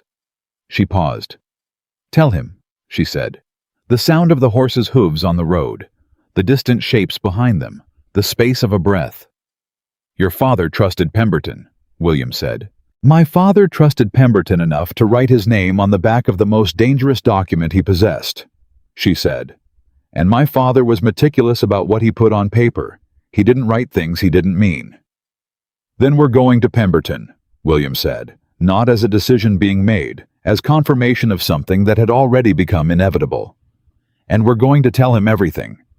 Yes, she said. He'll become a target the moment he knows. He's probably already a target, she said. Crow's network would have identified him as a risk years ago. The only question is whether Pemberton has enough power and enough loyalty around him to withstand pressure. He does, William said. I know that much without Richard's interference. Then let's go, she said. They turned north. The 2 shapes behind them turned too. Lord Pemberton received them in the middle of the afternoon, with no advance notice and no visible surprise, which was the first thing that told Eliza something important about him. A man who was corrupt or afraid showed his surprise when the unexpected arrived. Pemberton simply looked at them both, at William, then at Eliza, with a gaze that landed on her and stayed there for a moment longer than politeness required. "You're Thomas Hartwell's daughter," he said. For the second time in 2 days, someone in London looked at her and knew. She was going to have to adjust to that, she thought. 6 years of invisibility was ending faster than she had expected. "Yes," she said. "I knew your father," Pemberton said. "He was a better man than most of this city deserved." He looked at William. "How bad is it?" "Very," William said. "Richard." The name landed in the room like a stone in still water. "Yes," William said. Pemberton closed his eyes for exactly 1 second. Then he opened them. "I suspected," he said. "I never wanted to be right."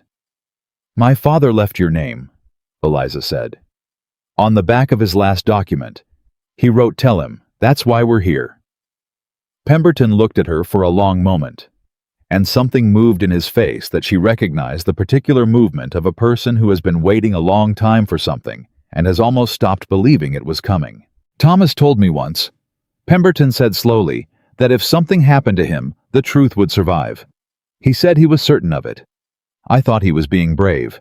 I thought he was saying the thing people said when they were frightened." He paused. "But he wasn't being brave. He was talking about you." Eliza said nothing. She did not trust her voice for a moment. "He knew," she said when she had it back. "He knew he was out of time. He was trying to make sure the work would survive him." She steadied herself. "He was right to trust you. But we need something from you now. We need to move the case to the Crown before Crow's network realizes how much we have. And we need protection while we do it for Daniel Kessler in Wexton, for Ruth, for Margaret Ashford, and for the document copies." "How much time?" Pemberton said. "Days," William said. "Not weeks. Richard knows the investigation is active. Once he realizes I have the full picture, once he puts together that I went to Harrow's Crossing and came back with Thomas Hartwell's daughter, he'll move to protect himself. That means destroying evidence, creating counter-narratives, possibly worse." "Worse," Pemberton repeated. "He ordered my father's destruction," Eliza said. "He will not hesitate." Pemberton stood very still for a moment. Then he turned to his steward, who had been standing silently by the door. "Close the house," he said. "All external correspondence held until further notice. Double the household guard quietly starting this evening. And send for my solicitor, not the county man, the London man, the one who handled my wife's estate. I want him here by tomorrow morning." The steward nodded and left without a word. Pemberton turned back to them. "You'll stay here tonight," he said. "It was not an offer, it was a statement. And tomorrow you'll show me everything." "There are 2 people following us," Eliza said. "They turned north when we did. They know we came here." "Then we have less time than days," Pemberton said without flinching. "Yes," she said. "Then tonight we work," he said. "And tomorrow we move." He looked at Eliza directly. "Your father spent 3 years building a case that should have changed everything. It was taken from him before he could deliver it. You have carried it for 6 years. I will not let it be taken again." She looked at him. She thought about her father's hand writing that name, circled twice with fresher ink. "Tell him." The quiet trust of a meticulous man who knew he was running out of time and had chosen the one person in the city he still believed in. He had chosen right. "Thank you," she said. It was 2 words, and they were completely insufficient, and she said them anyway. Pemberton simply nodded and gestured for them to follow him inside. As she walked through the door, William fell into step beside her and said very quietly, close enough that only she could hear, "Your father chose well." She kept walking. "He always did," she said. But what she was thinking, what she couldn't say out loud, not yet, not while they still had so much left to do, was that her father had left her one more inheritance that night in his last document. Not just the evidence, not just Pemberton's name. He had left her a direction. Do not let them bury this. And she had not. She had carried it through 6 years of cold water and borrowed names and silence, and she had walked back into the fire, and she had found the people who were ready to stand beside her. And tomorrow, for the first time since the night they arrested Thomas Hartwell, the truth was going to stop running. She didn't sleep that night, not because she was afraid exactly though she was in a clean and factual way, the way you were afraid of something real rather than imagined, but because there was too much to hold in her mind, and her mind refused to let go of any of it. She lay in the dark in a house that was not hers, and went through the chain of evidence piece by piece, the way she had learned to do with things that mattered systematically.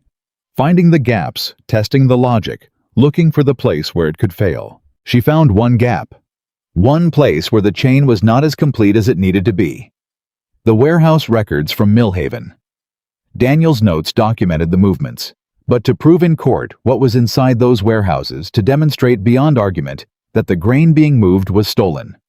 Crown shipment, rather than legitimately purchased goods, they needed either a physical inspection of the warehouse or testimony from someone who had been inside. Daniel had the outside records. They needed the inside. She was still turning this over at 2 a.m. when she heard a soft knock at her door. She was already sitting up when it opened. William. He looked like she probably looked awake, thinking slightly worn around the edges. "You found the gap," he said. She looked at him. "You found it too." The warehouse interior.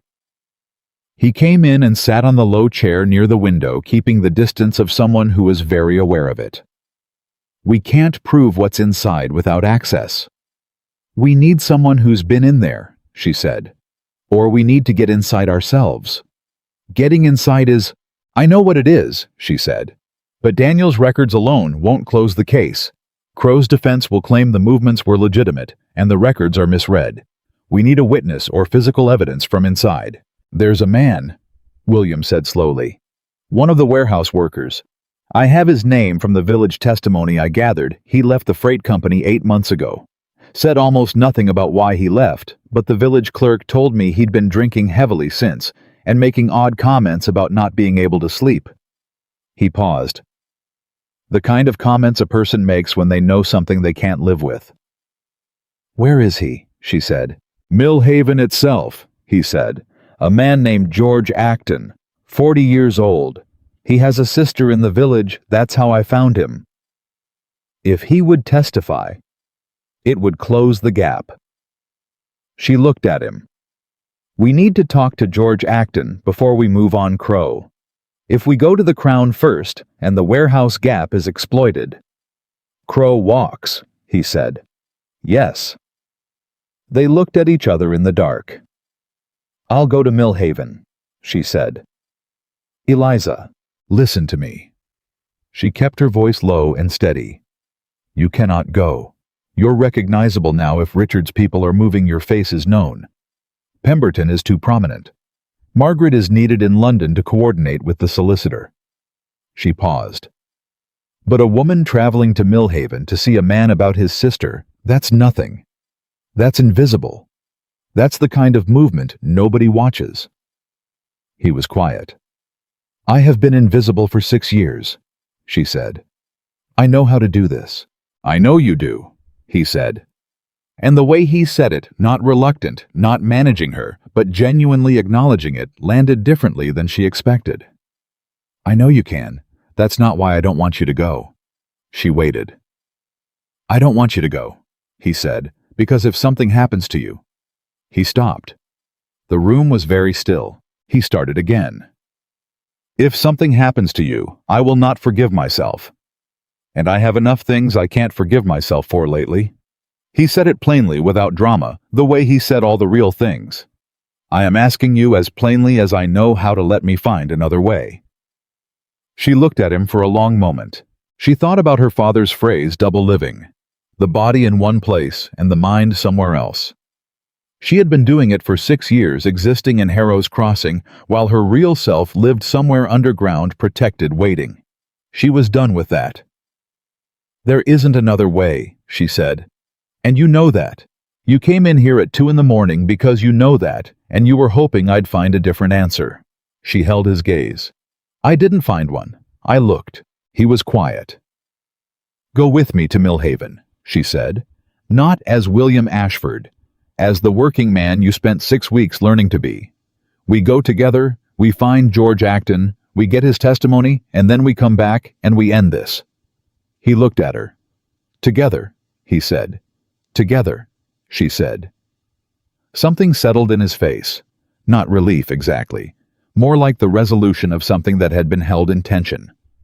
"First light," he said. "First light?" she agreed. He stood. He moved toward the door, then he stopped. He turned around. "Eliza," he said, "when this is over—" "Don't," she said quietly. "I haven't said anything yet." "I know what you're going to say," she said. "And I'm asking you to wait until after. Until it's done and everyone is safe and my father's name is cleared and the villages have what they're owed. When all of that has happened, if you still want to say it," she paused. "Then I'll listen." He looked at her. "All right," he said. He went back to his room. She sat in the dark and pressed both hands flat against her own chest for a moment, feeling her heart doing something loud and complicated that she absolutely did not have time for. Then she lay down. She did not sleep, but she stopped trying to, and that was enough. Tomorrow, Millhaven.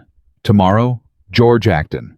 And if George Acton gave them what they needed, if the last piece of Thomas Hartwell's unfinished work finally locked into place. Then the day after tomorrow, the truth was going to walk into a courtroom and sit down and refuse to leave. And no one, not Crow, not Richard Ashford, not any man in England with a title and a surplus warehouse, and a long history of looking at poor people like they didn't count, was going to be able to bury it again. Tomorrow, Millhaven, and no one was going to be able to bury it again. That thought carried Eliza through the last dark hours before dawn, through the cold ride out of Pemberton's estate, and into the gray morning of the most dangerous day she had yet walked into, with her eyes open. They left before the household stirred, just the two of them, the horses, and everything. They carried the record book inside William's coat, the copy of her father's paper against her own ribs, and 6 years of accumulated waiting that had finally run out of patience. William rode in plain, dark wool. No ring, no insignia. His bearing deliberately softened from the way he'd sat in her kitchen to something flatter, less readable. He was good at it. Better than she'd expected, though she was stopping to expect things of him and simply observing what was actually there. "You've been quiet since 3 this morning," he said when they were far enough from the estate that the sound wouldn't carry. "I've been thinking." "About Acton. About what happens if Acton won't talk," she said. "We need a contingency. If Acton won't talk, we go to the Crown with what we have and we argue for a physical inspection order for the warehouse. It'll take longer and Crow will have time to move things, but the document chain is strong enough to compel judicial attention. Crow has a judge," she said. "Your father's paper. My father's paper names him, Judge Alderley. He sits the Southern Circuit. If the initial application lands on his desk—" "It won't," William said. "Pemberton spent last night writing to the Lord Chief Justice directly, not through channels, personally. They were at school together and the friendship is genuine, I know, because Richard hated it, which means Pemberton was always outside the network's reach." He paused. "The application goes to the top. Alderley never sees it." She absorbed that. It was good planning. She said so. "I learned from watching someone think through gaps at 2 in the morning, he said without looking at her. She let that sit without answering, and they rode on. Millhaven was a working village, the kind that existed entirely in service of the freight industry, half its buildings warehouses or stables or repair yards for carts. Nobody there paid attention to 2 travelers on good horses, because travelers on good horses were simply commerce moving through, and commerce was the blood of Millhaven. George Acton's sister lived on the east side. Her name was Mary, and she opened the door to Eliza's knock with the wariness of someone who had been disappointed by most things that arrived at her door. "I'm looking for your brother," Eliza said. "My name is Eliza Hartwell. I'm not from the transport company, and I'm not from the county office. I need to speak with him about what he saw at the Millhaven warehouse. I believe him, and I want to help." Mary looked at her, long enough to be measuring rather than polite. "He's not here," she said. "Where is he?" "Why should I tell you?" "Because he can't sleep," Eliza said quietly. And because whatever he saw in that warehouse is sitting on his chest like a stone, and the only thing that's going to lift it is the truth coming out. She held Mary's gaze. I know what it costs to carry something like that. I've been carrying my own version for 6 years. I came here to put it down, and I'd like your brother to be able to do the same. Mary looked at her for a long moment. Then she opened the door wider. He's at Croft's yard, she said. Loading dock on the south end. He works mornings when he can get the work. You'll know him, he's the one who looks like he hasn't slept since last summer. Thank you, Eliza said.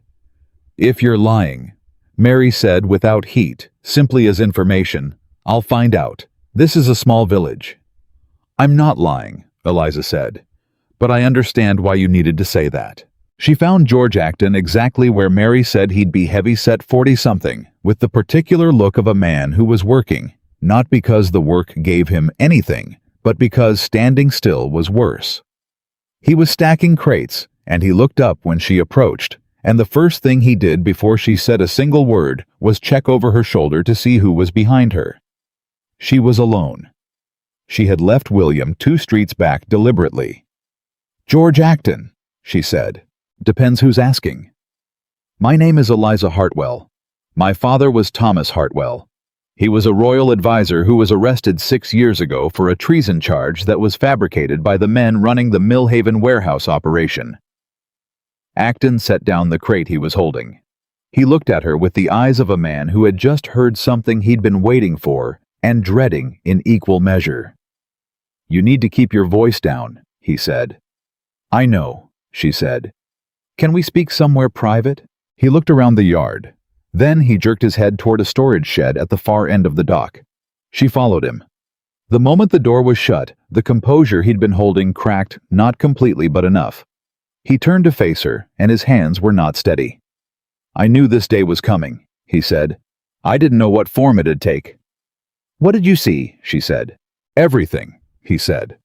I worked that warehouse for 3 years. I loaded and unloaded every shipment that came through. I knew something was wrong from the first month the grain that came in didn't match the manifests. Too much of it, more than what was officially being transported. He pressed his hands flat on a crate to steady them. But the pay was good, and I had Mary to think about, and I told myself it was above me to know or care where the extra came from. He stopped, and then one night about 8 months ago, they brought in a different kind of load, not grain. Eliza went still. What kind of load? She said. Documents, he said. Crates of them, paper records, tax records, freight manifests, county reports, all of it. They brought in a man I'd never seen before, well-dressed older, walked like he owned everything he looked at, and he stood in the middle of the warehouse and went through the crates himself, told us which ones to burn. You burned them, she said. I loaded them onto the cart they brought for burning, he said. I didn't light the fire, but I loaded them. His voice broke slightly on the last word, and after that I couldn't sleep, because I knew what they were burning. They were burning the proof.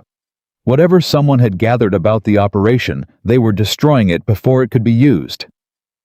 The well-dressed man, she said. Can you describe him? Acton described him. Silver-haired, tall. A signet ring on the right hand, worn with the crest outward the opposite of how William wore his. A way of standing that suggested he was accustomed to being the most important person in any room. Richard Ashford. Eliza kept her face even. Would you recognize him again? I'd recognize him in my sleep, Acton said. I see him in my sleep. George. She said his name the way her father had said names when he needed someone to truly hear him, not loudly, but with weight. What was being burned that night was 6 years of evidence against the men running this operation. Evidence that was going to be used to destroy them in court. That man, the one you saw, he ordered those records burned to stop the case from moving forward. She paused. But not all the records were destroyed, and the ones that survived combined with what you just told me are enough to bring this to trial. He looked at her. You want me to testify, he said. Yes. They'll come after me. Yes, she said. They will try, which is why you will not be alone. There is a lord of this country, a good one, the kind your father might have told you existed, but you'd stopped believing in who will personally ensure your safety and Mary's during the proceedings. She held his gaze. I am not offering you something easy. I'm offering you the only thing that is going to let you sleep again. Silence. The shed was very still. My father, he said suddenly. He worked freight his whole life. He used to say that the weight of a dishonest load was always heavier than the weight of an honest one. He didn't mean physically. He stopped. He was right about that. He sounds like a good man, she said. He was, Acton said. He looked at her directly. I'll testify, he said. She let out a breath she had been holding since 2 a.m. Thank you, she said. And then, because he deserved to know, my father would have thanked you too. She brought Acton back to where William was waiting, and she watched the two men take the measure of each other in the way men did not, with words, but with something quicker and more physical, a mutual assessment of what kind of person stood in front of them. William spoke plainly to Acton, without any of the social management that noblemen usually applied to working men. He told him exactly what the testimony would require, what risks it carried, what protections were in place. No softening. No performance of reassurance. Acton listened, nodded. One question, Acton said to William. The man in the warehouse, the silver-haired man. Who is he? William answered without hesitating. My uncle. Acton looked at him. You're going to move against your own family. Yes, William said. Why should I believe that won't change when it comes to it? Acton said. I've seen men mean things right up until the moment it cost them something real. It was a fair question, and William received it as one. Because he helped destroy a man who was trying to do the right thing, William said. And he used my trust to do it. That's not something I can look away from. Not for any price. He paused. I understand if that's not enough for you, but it's the truth. Acton looked at him for another moment, then he looked at Eliza. Is he telling the truth? Acton asked her. She thought about William at 2 a.m. in a dark room, saying, I don't want you to go in the plainest voice she'd ever heard on a man who didn't need to say plain things to anyone. Yes, she said. He is. Acton nodded. Then let's go. They were back at Pemberton's estate by mid-afternoon, and what they found when they arrived stopped Eliza cold on the threshold. Margaret was there. Not a message from Margaret. Not a letter. Margaret herself in person, still in her traveling coat with the look of someone who had ridden hard and had news that couldn't wait. She looked at Eliza the moment she came in. Richard moved this morning, she said. Early. He went to 2 members of the Crown's Advisory Council, the ones whose names are in your evidence. He's telling them an investigation has been compromised. He's framing it as William having been manipulated by a woman with a personal vendetta against established noble families. She paused. He's using your father's treason conviction as evidence that the Hartwell family has a history of fabricating accusations against the aristocracy. The room was very quiet. Eliza heard what Margaret was saying with perfect clarity and felt the architecture of it land fully in her chest, the elegance of it, the cruelty of it, the way it used her father's destroyed reputation as a weapon against her own credibility. He's been planning this contingency, Eliza said, since before we got to London. This wasn't improvised. No, Margaret said. He knew the moment William left for the North Counties that the investigation was moving. He's had months to plan his counter. She looked at William. He also filed an internal complaint with the Crown's household this morning. Against you.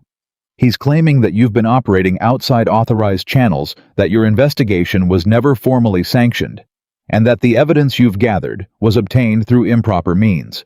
Was it formally sanctioned? Eliza asked William because she needed to know. It was verbally authorized by Lord Harmon at the Crown's office, William said. The man I mentioned, the one who may have been compromised. So there's no written authorization, she said. No. Which means Richard can claim the whole investigation is illegitimate. she said. Yes. She sat down. Not because she was defeated, because she needed to think, and she thought better sitting. The others in the room. William Margaret Pemberton Acton, standing quietly near the door, watched her. Nobody interrupted. She worked through it. Richard's move was smart. He hadn't attacked the evidence directly, he'd attacked the frame around it. If the investigation itself was declared unauthorized, everything gathered within it became suspect. Courts didn't just weigh evidence. They weighed legitimacy of process. If Richard could make the process look corrupt before the evidence was ever presented, he could tie the case in procedural arguments for months. Long enough to move the warehouse contents. Long enough to destroy the remaining records. Long enough to buy silence from anyone who might testify. Long enough to make George Acton change his mind. She looked up. "We have one advantage Richard doesn't know about," she said. "What?" William said. "My father's paper," she said. "It predates your investigation by 6 years. It was gathered completely independently by a man who was acting under formal Crown advisory authority at the time that authority was never revoked because they destroyed him before they thought to revoke it. The evidence in my father's paper is legally untouchable by the argument that William's investigation was unauthorized." She looked around the room. "Richard can attack William's process. He cannot attack my father's. And my father's paper establishes the core architecture. Everything else, Daniel's records, George's testimony, the warehouse location, is corroboration, supporting evidence. So we lead with Thomas Hartwell," Pemberton said. "We lead with Thomas Hartwell," she confirmed. "His work, his evidence, his formal authority as a serving royal advisor at the time of collection. And we petition for the posthumous recognition of his advisory standing, which if granted makes his paper unimpeachable in court." "Can we petition for posthumous recognition?" Margaret said. "There is precedent," Pemberton said slowly. "There was a case in 1743, an advisor who was executed on a fabricated charge. 20 years later, his surviving records were presented to court under posthumous recognition of his original authority. It was granted." He paused. "It takes time normally. But if the Lord Chief Justice is already engaged, ask him to expedite it," Eliza said. "Tell him why, all of it." She looked at Pemberton. "You said he's a man of genuine principle." "He is. Then trust him with genuine information." She said it plainly, the way her father had always said the obvious things that people danced around. "The men who destroyed my father succeeded partly because the people who could have helped him didn't trust each other enough to act quickly. We cannot make that same mistake." Pemberton looked at her for a moment with an expression she was beginning to recognize, the expression of someone recalibrating upward. "All right," he said. He left the room to write the letter himself. Margaret came to sit beside Eliza. "He's going to try to isolate you next," Margaret said quietly, while William was across the room with Acton reviewing the testimony details. "Richard, when the advisory council approach doesn't work, and it won't work, because Pemberton's connection to the Lord Chief Justice is going to move faster than Richard expects, he'll pivot. He'll try to separate you from William." "How?" Eliza said. "By making the relationship between you a liability for William," Margaret said. "He'll go to the press, the gossip sheets. He'll paint you as an adventuress, a woman of no standing using a personal connection to a duke to pursue a family grudge against the aristocracy." She paused. "It will be ugly, Eliza. And it will land regardless of whether people believe it. Some things land simply by being said." Eliza looked at her hands. "I know," she said. "Does that change anything?" She thought about it honestly. "No," she said. "It changes nothing. It just adds to the cost." She paused. "My father knew the cost before he started, and he went forward anyway. I don't get to be more afraid than he was." Margaret looked at her with something in her eyes that was past admiration into something more personal. "He would have liked you enormously," she said. "My father, I mean. Not just Thomas, both of them." She paused. "He died 4 years ago.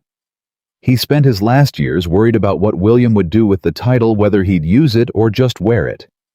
He would have been... She stopped. He would have been glad to know about you. Eliza didn't know what to do with that, so she did what she always did with things too large to hold. She set it aside for later and stayed with the work. The gossip sheets, she said. When Richard goes to them, and you're right, we need to move before the story sets. Once a narrative is established, the truth has to fight for every inch against it. We need the court petition filed and the Lord Chief Justice engaged before Richard gets his version into print. How long does that give us? If Richard moved this morning, he'll have his story to the sheets by tomorrow. They print on a 2-day cycle. She did the arithmetic. We have until tomorrow evening. Margaret stood. Then I need to go back to London tonight, she said. The solicitor has the sealed copies. I need to be there when Pemberton's letter to the Lord Chief Justice arrives to move the petition forward the moment it's received. Take Acton with you, Eliza said. He's safer in London inside Pemberton's network than he is in Millhaven alone. Agreed. Margaret looked across the room at William, who was watching them both. She gave him a look that communicated something Eliza couldn't fully read, the dense abbreviated language of siblings. He nodded once. She left within the hour with Acton beside her and 2 of Pemberton's most trusted household riders as escort. The house felt different after she left. Quieter. More exposed somehow. Eliza noticed it and recognized the feeling for what it was. The particular vulnerability of a plan that had been divided into moving pieces where you could no longer see all of it at once, and had to trust that the parts you couldn't see were holding. She had never been good at that kind of trust. She was going to have to get better. Evening. Pemberton had gone to his study to write 3 more letters to county sheriffs he personally trusted, giving them enough information to secure the Millhaven warehouse without triggering Crow's network ahead of the move. William and Eliza were alone in the library for the first time since the night at his estate, with the papers spread between them and the quiet of a house that was working on their behalf all around them. Richard will have heard we came to Pemberton by now, William said. Yes.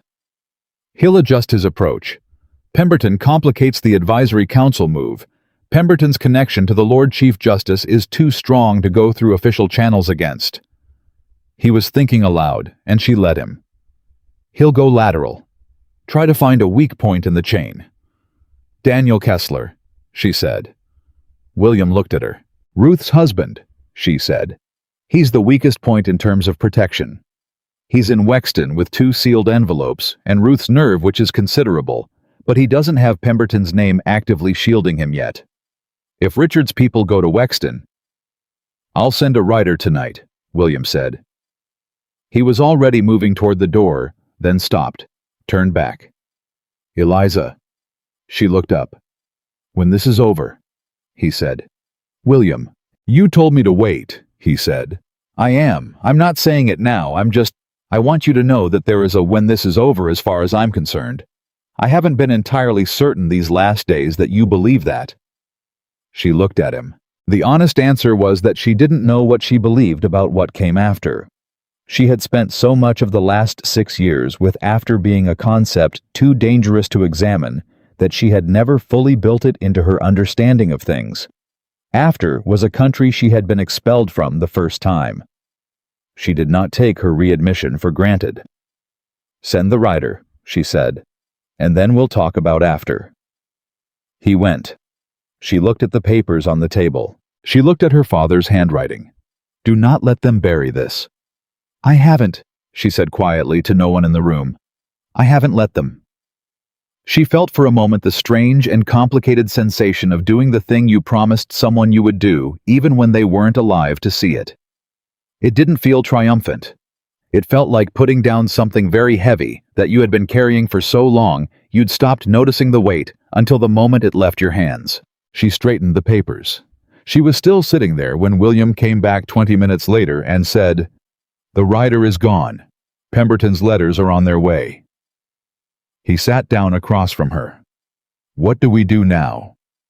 We wait, she said. And we don't leave this house until morning. He nodded. She looked at him across the table. Tell me about your estate, she said. The real one, not the political one. What do you do there when there's nothing urgent? He looked slightly surprised by the question. Why? Because we have a night and a table and everything we can do has been done, she said. And I have spent 6 years in a one-room cottage talking to no one, and I would like to hear about something ordinary. The surprise on his face shifted into something warmer. There's a garden, he said, in the east wing. My mother planted it. I've kept it because I don't know exactly. Because it was hers, because it changes every season, and I find that I need things that change. He paused. I read there in the evenings when I'm home, badly because I always fall asleep in the chair. What do you read? Whatever I'm supposed to be reading for work, he said. County reports, economic surveys, petitions. A pause. And Cicero, when I can justify it. She almost smiled. My father read Cicero in the evenings too. What would he say, William said slowly, if he could see tonight? She thought about it. He would say, she said, that the machinery of justice moves exactly as fast as the people inside it choose to move it. And then he would burn his tea and lose his glasses and fall asleep in his chair in the middle of a sentence. William looked at her, and he laughed. A real one, full and unguarded, and with no performance in it, the sound of a person who had not laughed like that in a while and didn't know it until it came out. It was, she thought, the best sound she had heard in a very long time. The morning came fast. Pemberton received a message at 7 from his solicitor in London. Lord Chief Justice Hawkins had received the letter. He was convening an emergency judicial review for that afternoon. He wanted Thomas Hartwell's paper and William's evidence presented in person. In London. Today. By 2 o'clock. Pemberton came into the library where Eliza and William had spent most of the night still at the table and said, It's time. Eliza stood. She reached inside her coat and took out her father's paper for the last time. She looked at it, the dense, small handwriting. The names, the dates, the architecture of a truth that had survived 6 years in a boot and a pocket, and a conscience that refused to let go. She thought of 16-year-old Eliza on a road out of London, with 20 coins and a borrowed name and this paper in her boot, walking into 6 years of exile. She thought of her father's voice. Do not let them bury this. She folded the paper, put it in the document case that held all of it. Now the copy, the record book, the testimony outlines, the full weight of everything. She looked up. William was watching her. Ready, he said. She looked at him. She looked at Pemberton. She looked at the door. Yes, she said. And they walked out. The road to London took 3 hours at pace, and they were the most concentrated 3 hours Eliza had experienced since the night her father was arrested. Her mind ran the chain of evidence over and over, looking for gaps, finding none that hadn't been accounted for. She rehearsed her own testimony, not the words exactly, but the shape of it, the logic of it, the way you built an argument from foundation to conclusion so that each step was obvious from the last. Her father had taught her how to do this. He had sat her across from him at the kitchen table when she was 12 and made her present arguments to him, and then attacked them, and then made her rebuild them, and then attacked them again. He had never been cruel about it. He had been rigorous in the way that was actually a form of respect. I am taking your thinking seriously enough to push it. She took it seriously enough to push it now. All the way to London. They arrived at the Lord Chief Justice's chambers at 1:45 in the afternoon. Margaret was already there. She stood when they came in and crossed to Eliza and said very quietly, Richard is here. Eliza stopped. In the building, she said. In the building. He was summoned this morning. Hawkins wanted both sides present at the review. He doesn't know yet what we have. He thinks this is a procedural challenge to William's investigation authority. Who told him that? No one specifically, Margaret said. He assumed it. He's always assumed he was the smartest person in any room. Eliza looked at the door to Hawkins's chambers. Then he's going to be very surprised, she said. Margaret looked at her with that ferocious, unblinking clarity that had made Eliza trust her from the first night. "Are you ready to go in there and do this?" Eliza thought about cold river water at 5 in the morning, about wet hands and a borrowed name and a paper in a boot, about James Millard drawing bridges in newspaper margins, about her father's glasses that he kept losing, about the 6 words at the bottom of a page written by a dying man who trusted his daughter to carry what he couldn't finish. "I've been ready," she said, "for 6 years." She walked to the door, she opened it, and she went in to finish what her father started. Richard Ashford was standing by the window when Eliza entered the room, and the moment he saw her, the moment his eyes registered who she was, her face, her name clicking into place with the investigation and the paper, and everything that meant she saw something happen that she had not expected. He recognized her, not from recent events, not from William's investigation. He recognized her from before, from 16 years ago, from a house on Mercer Street, from a world that no longer existed. He had been in that world. He had moved through it. He knew her father's face, and he saw it slightly restructured in hers, and his own face went through several things very quickly before settling into something controlled and still. She held his gaze. She did not look away. Lord Chief Justice Hawkins was a compact, gray-haired man of 65, with eyes that had seen enough in his career to be genuinely impossible to surprise. He looked at Eliza. He looked at Richard. He looked at William. He said, "Sit down, everyone. This is going to take a while." And someone shut that door. The door shut. The room settled. And Thomas Hartwell's daughter opened the document case on the table, laid her father's paper flat on the surface in front of the Lord Chief Justice of England and said, "Your Honor, my name is Elizabeth Hartwell. My father was Thomas Hartwell, Royal Advisor to the Crown, who was falsely arrested 6 years ago on a fabricated charge of treason.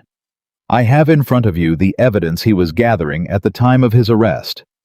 I have corroborating documentation gathered independently over 6 years by Daniel Kessler of Wexton and by the Duke of Ashford. And I have the sworn testimony of a direct witness to the destruction of records connected to this operation." She paused. One breath. "What I am presenting to you today is not a personal grievance. It is a criminal case, and I intend to present it completely." Hawkins looked at her for a long moment. "Then present it," he said. She began. She did not shake.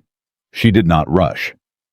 She laid it out the way her father had taught her, from foundation to conclusion, each step following from the last. The architecture of a truth that had waited 6 years for this room, this table, this moment. And across the table, Richard Ashford, who had spent 6 years believing that the destruction of Thomas Hartwell had been the end of it, began to understand for the first time that it had been the beginning. That had been the beginning, and Richard Ashford, sitting across that table with the controlled stillness of a man who had spent decades learning to show nothing, finally began to show something. It was small. A tightening around the jaw. A single blink that lasted a fraction too long. But Eliza saw it, because she had been watching for it, and because she had learned over 6 years to read the things people tried not to show far better than the things they chose to display. She kept going. She had been presenting for 40 minutes. Hawkins had not interrupted once, which told her everything she needed to know about how he received information fully, without fragmenting it with questions, letting the complete picture assemble before he responded to any piece of it. She respected that. Her father had worked the same way. She laid out the tax record discrepancies. She walked through Daniel Kessler's freight logs entry by entry, the 63 documented movements with dates and cargo volumes, and the single entry that showed a cart diverting to Crow Manor. She presented George Acton's written testimony. He was in the anteroom, available to appear in person if Hawkins required it. She explained the holding company structure, the Millhaven warehouse, the 6-year timeline that connected all of it back to the same network her father had been investigating when they arrested him. And then she put her father's paper on top of everything else in the center of the table, and she said, "This was written 6 years ago by a man acting under full Crown advisory authority. It identifies the same individuals, the same mechanism, and the same warehousing structure that our current evidence corroborates. The operation has been running continuously for 6 years. It has been running because the man who could prove it was removed before he could deliver his findings. She stopped. She looked at Hawkins. The treason conviction of Thomas Hartwell was not justice, she said. It was a silencing, and I am asking this court to recognize it as such. The room was completely still. Hawkins looked at the paper. He looked at the evidence. He looked at Richard Ashford, and then he said, "Mr. Ashford, you've been very quiet." Richard's voice, when it came, was exactly what Eliza expected. Measured calm, almost sorrowful. The voice of a man who had rehearsed the performance of reasonableness so many times, it had become indistinguishable from the real thing. "Your Honor, what we have here is a young woman with a painful personal history and a genuine belief in her father's innocence. That belief is understandable. But belief is not evidence. The Hartwell conviction was properly adjudicated. The investigation my nephew has been conducting was unauthorized. And the testimony of a freight worker and a village innkeeper, Hawkins said, who documented 63 illegal shipments over 2 years, the evidence of a holding company purchase that predates the Hartwell arrest by 4 months, the structural analysis of a serving royal advisor whose authority was never formally revoked." He set the paper down. He looked at Richard with eyes that had seen enough to be impossible to impress and impossible to deceive. "Which part of that is not evidence, Mr. Ashford?" The first crack. Small, but real. Richard shifted. "The investigation was not sanctioned. It was verbally authorized by Lord Harmon," William said. He had been silent for the entire presentation. Deliberately, Eliza had asked him to let her lead it, and he had completely without a single intervention. But now his voice came in quietly, and with absolute precision. "In the presence of 2 witnesses, whom I can name. Harmon's subsequent claim that no authorization was given is itself a matter I would like this court to examine. Given that Harmon's name appears in my father's paper as a secondary associate of the network." Richard looked at William, and for the first time the sorrow in his performance cracked into something else.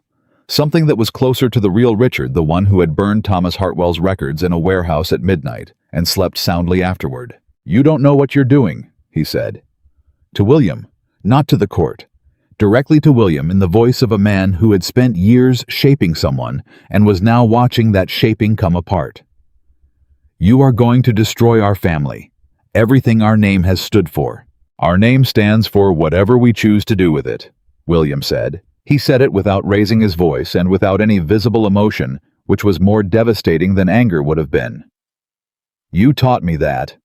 We are custodians, not owners. You said it so many times I stopped hearing it. I'm hearing it now." He paused. "I'm choosing what we do with it." Richard looked at him for a long moment. Then he looked at Eliza, and she held his gaze without flinching, and without triumph, and without anything that could be called satisfaction, because this was not a moment for satisfaction. This was a moment for the record to be set straight, and she was going to be present for it completely, without any emotion that wasn't absolutely clean. "You look like your father," Richard said to her. It came out quietly, almost against his will. "I know," she said. "He was a better man than anyone in this room deserved, including me." Hawkins called for a recess at the 2-hour mark. He came back 20 minutes later and issued 3 orders in rapid succession, in the tone of a man who had made his decisions during the recess and was simply announcing them now. The first, an immediate judicial inspection order for the Millhaven warehouse to be executed by Crown officers that afternoon before any movement of contents could take place. The second, a temporary suspension of Lord Sebastian Crow's administrative authorities pending full investigation, effective immediately. The third, and the one that stopped Eliza's breath, a formal motion to the Crown for posthumous advisory reinstatement of Thomas Hartwell, with full retroactive recognition of his findings as valid Crown advisory documents, and a judicial recommendation that the treason conviction be struck from the record pending a formal review. He said it in the same, even methodical voice he'd used for all 3 orders. Eliza heard the words. She did not move. Margaret, sitting to her left, put a hand on Eliza's arm. Not to comfort her, to anchor her, because Margaret had understood somehow that Eliza needed something physical to press against in that moment, or she might simply float away from the room. She pressed back. William on her right said nothing. He didn't need to. Richard Ashford stood when the orders were read. His counsel, who had been silent throughout, clearly overwhelmed by the pace and the volume of the evidence, put a restraining hand on his arm. Richard sat back down. It was Eliza thought the smallest thing. A man sitting back down in a chair. But it was also the end of something that had lasted 6 years and cost more than she knew how to calculate. The afternoon moved fast after that. The warehouse inspection happened before sundown. Crown officers arrived at Millhaven with Hawkins's order and found what they found: 47,000 stone of undeclared grain stored in a facility under a holding company that a junior clerk traced to Richard Ashford's personal accounts in under 2 hours. The connection to Crow came through the delivery records still physically present on site, because the operation had been running so long and so successfully that no one had thought to be careful about paperwork inside a warehouse they believed was invisible. Margaret brought the news herself, arriving at Pemberton's London house where Eliza and William had gone to wait. She came through the door and said simply, "They found everything. All of it." Eliza set down the tea she was holding and closed her eyes for exactly 3 seconds. Then she opened them. "Crow," she said. "Detained this evening," Margaret said. At his manner, he didn't resist. He apparently told the officers it was a misunderstanding, which is what men like that always say when the door finally closes. She paused. Richard surrendered himself to custody at 6 o'clock. His counsel negotiated the terms. William was standing by the window. He didn't turn around when Margaret said his uncle's name. He stayed where he was for a moment. Then he turned. "The others," he said. "The judge, the bishop, the advisory council members. Hawkins has issued summonses for all of them," Margaret said. "The bishop is apparently in Canterbury and attempting to claim religious sanctuary, which Hawkins's office has described in writing as not applicable to secular financial crimes, so that's going well." A pause that was almost dry enough to be humor. "The advisory council members have both retained counsel. They're cooperating with the investigation in exchange for considerations on sentencing. They'll give up everyone above them to save themselves," William said. "Yes," Margaret said, "which means the network unravels completely. Every connection, every account, every shipment. The full 6 years." The room was quiet for a moment. "Lord Pemberton is coordinating with the county sheriffs," Margaret continued. "The northern villages will receive emergency grain relief from Crown stores starting this week. It's been approved as an urgent measure." She looked at Eliza. "Clara Finch, the schoolteacher from Harrow's Crossing. Her position has been reinstated with back wages as part of the county remediation order." Eliza stared at her. "How did you know about Clara Finch?" she said. "You told William about her on the road from Harrow's Crossing," Margaret said. "William told me. I put her name on the remediation list personally." She said it without any self-congratulation, just as simple fact. She deserved to be on it. Eliza looked at Margaret for a long moment. She thought about the list she'd written in the first lock at 16. The things her father believed. One person, if they are brave enough, can change the direction of things. She had always read that as the kind of courage it took to stand in front of a room and present evidence and hold a man's gaze without flinching. But it was also the courage it took to write one schoolteacher's name on a remediation list.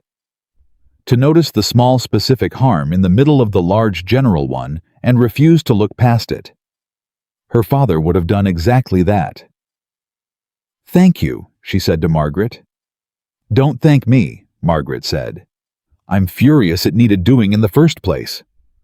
And there it was, the same clean anger that Eliza had been carrying for 6 years, in someone else's voice, entirely without performance. She felt again the strange full sensation of not being alone.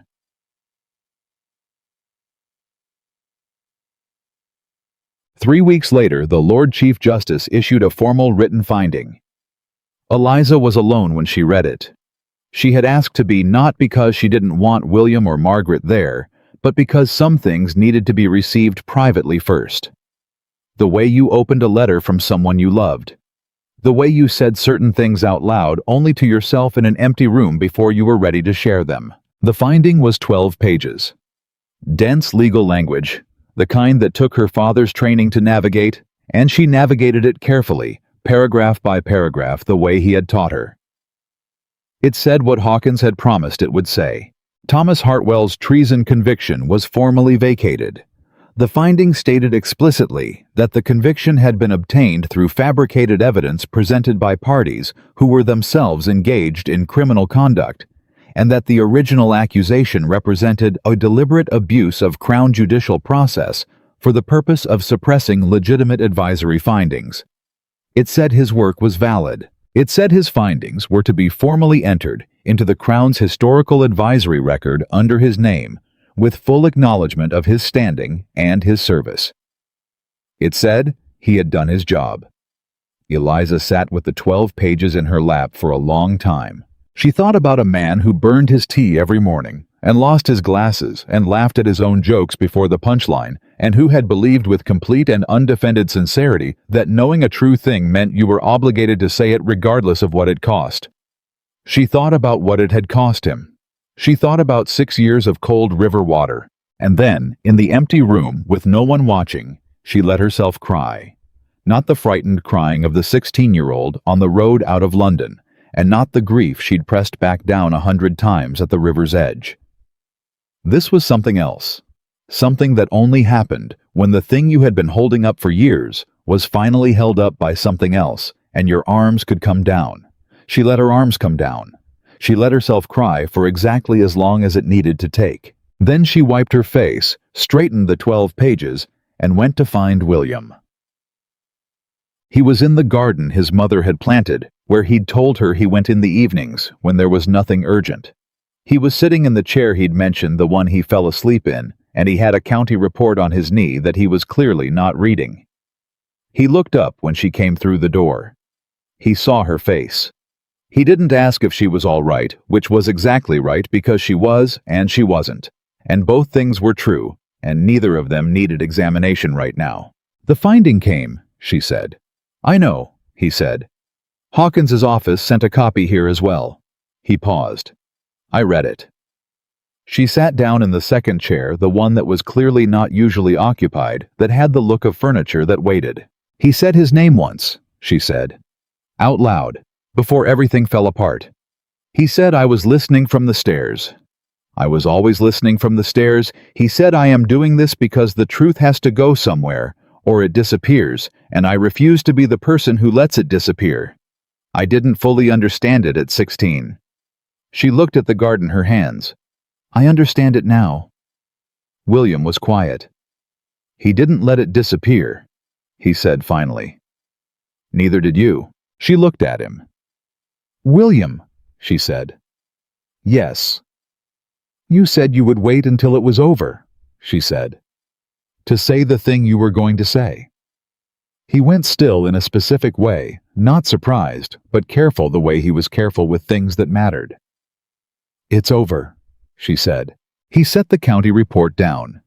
He looked at her, and for a moment, the careful control that was so much a part of him, the layer of management between himself and the world, built over decades of being watched and assessed and needed, for the wrong reasons, came all the way down. "I want you to stay," he said.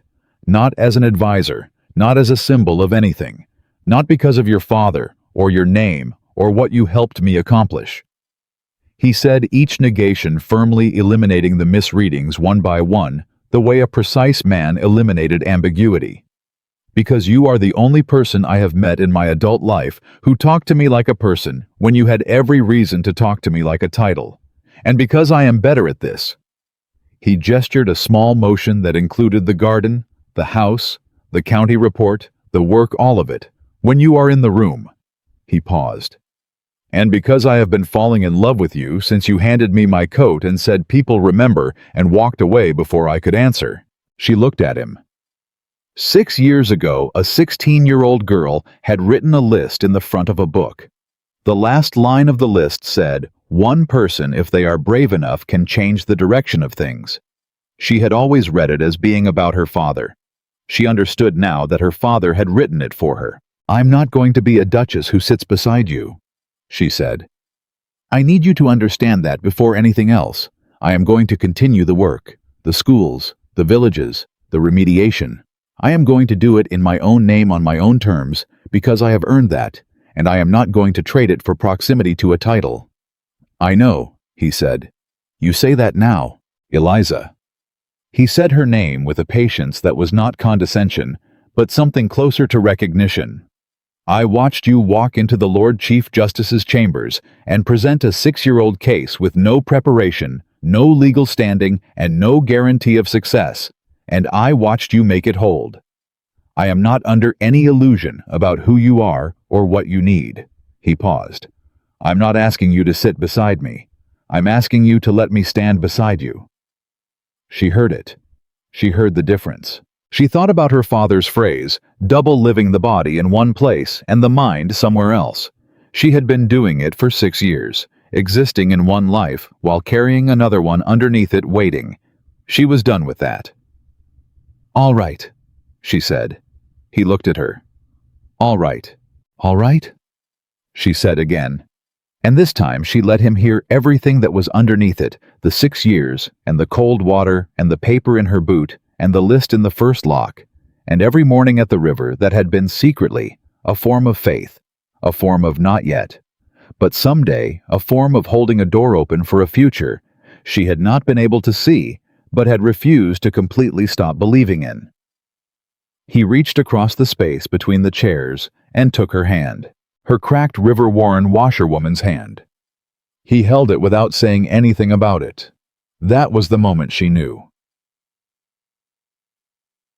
What came after was not simple, and it was not without cost, and anyone who told you the clean version of it was leaving out the parts that were hardest to say. The court proceedings lasted 4 months. Crow mounted a defense that attempted at every turn to reframe the evidence as politically motivated, the same move Richard had tried in Hawkins' chambers, scaled up and professionalized by an expensive legal team. It failed because the evidence was not politically motivated, it was meticulously documented, and Eliza and William and Pemberton and Margaret and Daniel Kessler and George Acton had built a chain so complete and so corroborated that there was no gap large enough for doubt to live in. Richard Ashford pled to reduced charges in exchange for his testimony against Crow and the remaining network members. He would not return to a position of power or influence. He would not return to the Ashford estate. He would live out the rest of his days in a kind of quiet exile of his own making, in a small house in the country, with his own conscience for company. William never visited him. Eliza never asked him to. It was the only subject between them that existed in an unspoken agreement of silence. Not because it was unresolved, but because some resolutions were simply the absence of what came before, and that absence had to be lived with rather than discussed. Crow was convicted on 11 counts. The judge, a different one clearly since Judge Alderley was himself facing separate proceedings, sentenced him to the kind of ruin that men like Crow feared more than prison, the complete dissolution of his estates, his titles and his names standing stripped back to bare legal existence. He would not die in prison, but everything he had built on the suffering of the northern villages would be taken apart piece by piece and redistributed by court order to the remediation fund. The bishop negotiated. The advisory council members cooperated. The solicitor who had dismissed Margaret's records 3 years ago was disbarred.